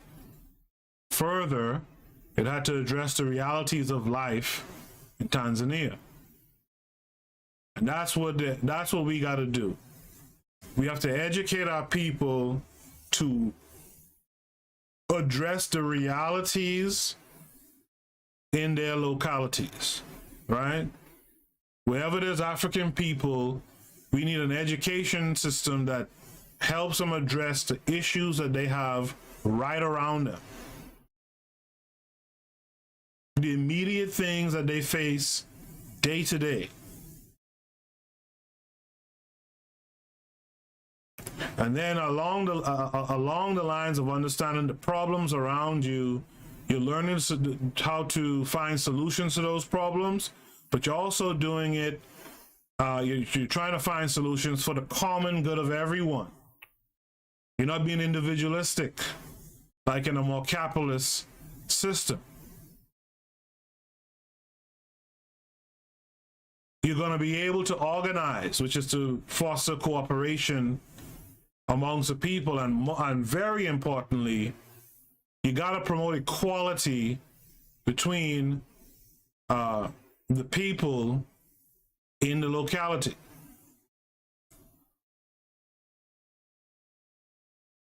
If you only have a little bit of that, I'm better than this, I'm Caribbean, you're American, you're African, if you only have that foolishness going on, you won't be able to solve the problem. I want to play a clip as I exit here. I want to play a clip from the man himself, right? Talking about education, the fulfillment of education. As I see there's no other comments in the chat room, I'll play this clip and I will exit. So listen to Nyerere, and then you'll hit an outro. I'll see you guys again tomorrow night. Let me make sure everything is set up here.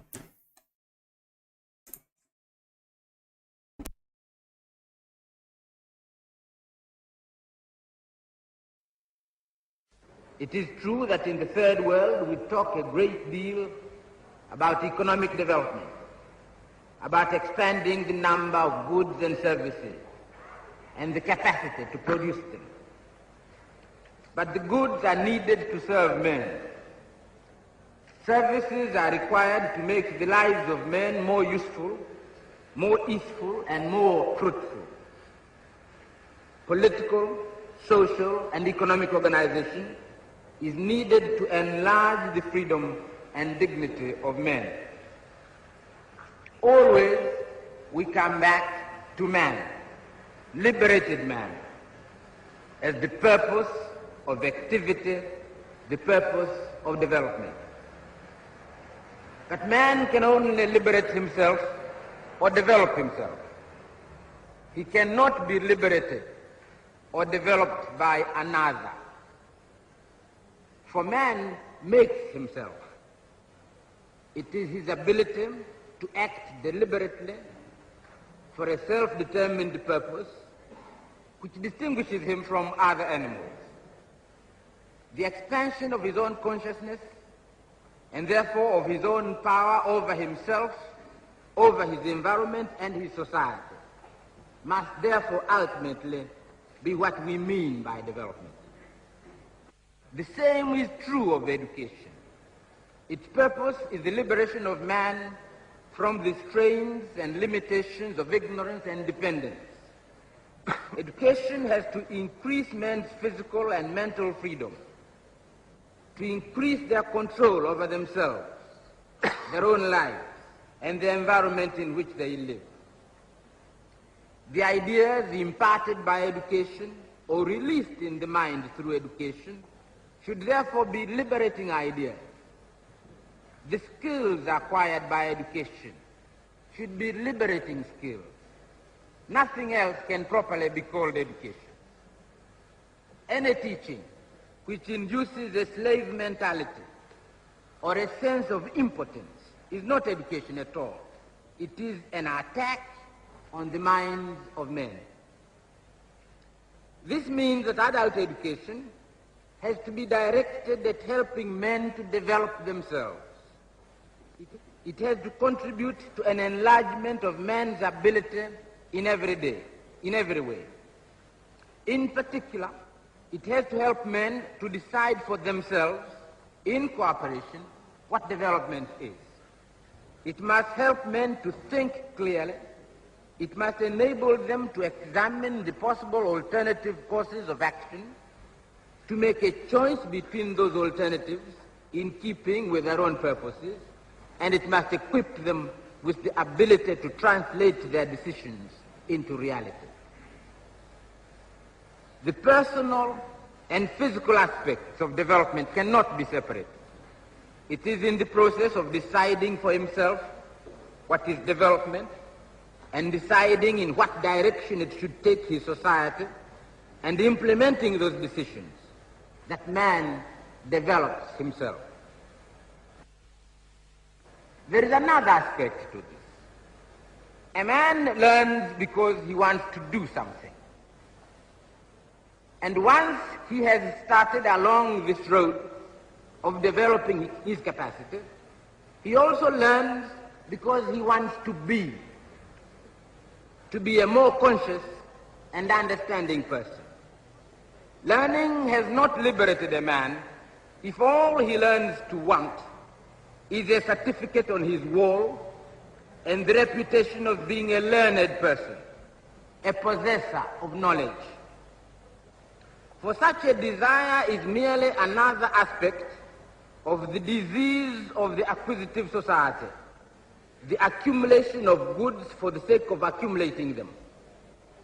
The accumulation of knowledge, or worse still, the accumulation of pieces of paper which represent a kind of legal tender for such knowledge, has nothing to do with development.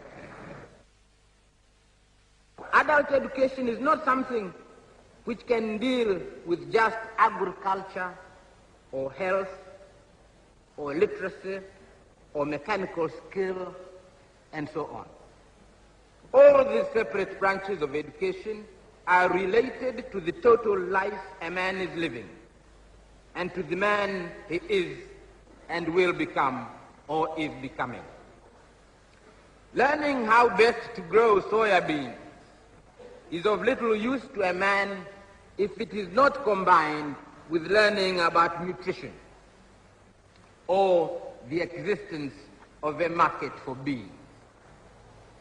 This means, therefore, that adult education will promote change.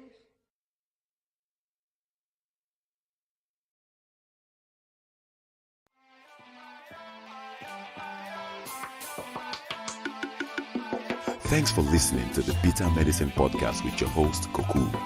If you like what you just heard, we hope you pass along our web address, bittermedicineblogs.com, to your friends and colleagues, and share our show to all your social media.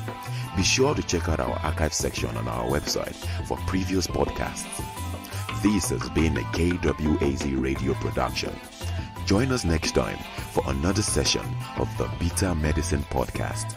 Follow us on Facebook at Bitter Medicine Show, Twitter, Bitter Meds, Tumblr, Bitter Meds, Instagram, Bitter Medicine.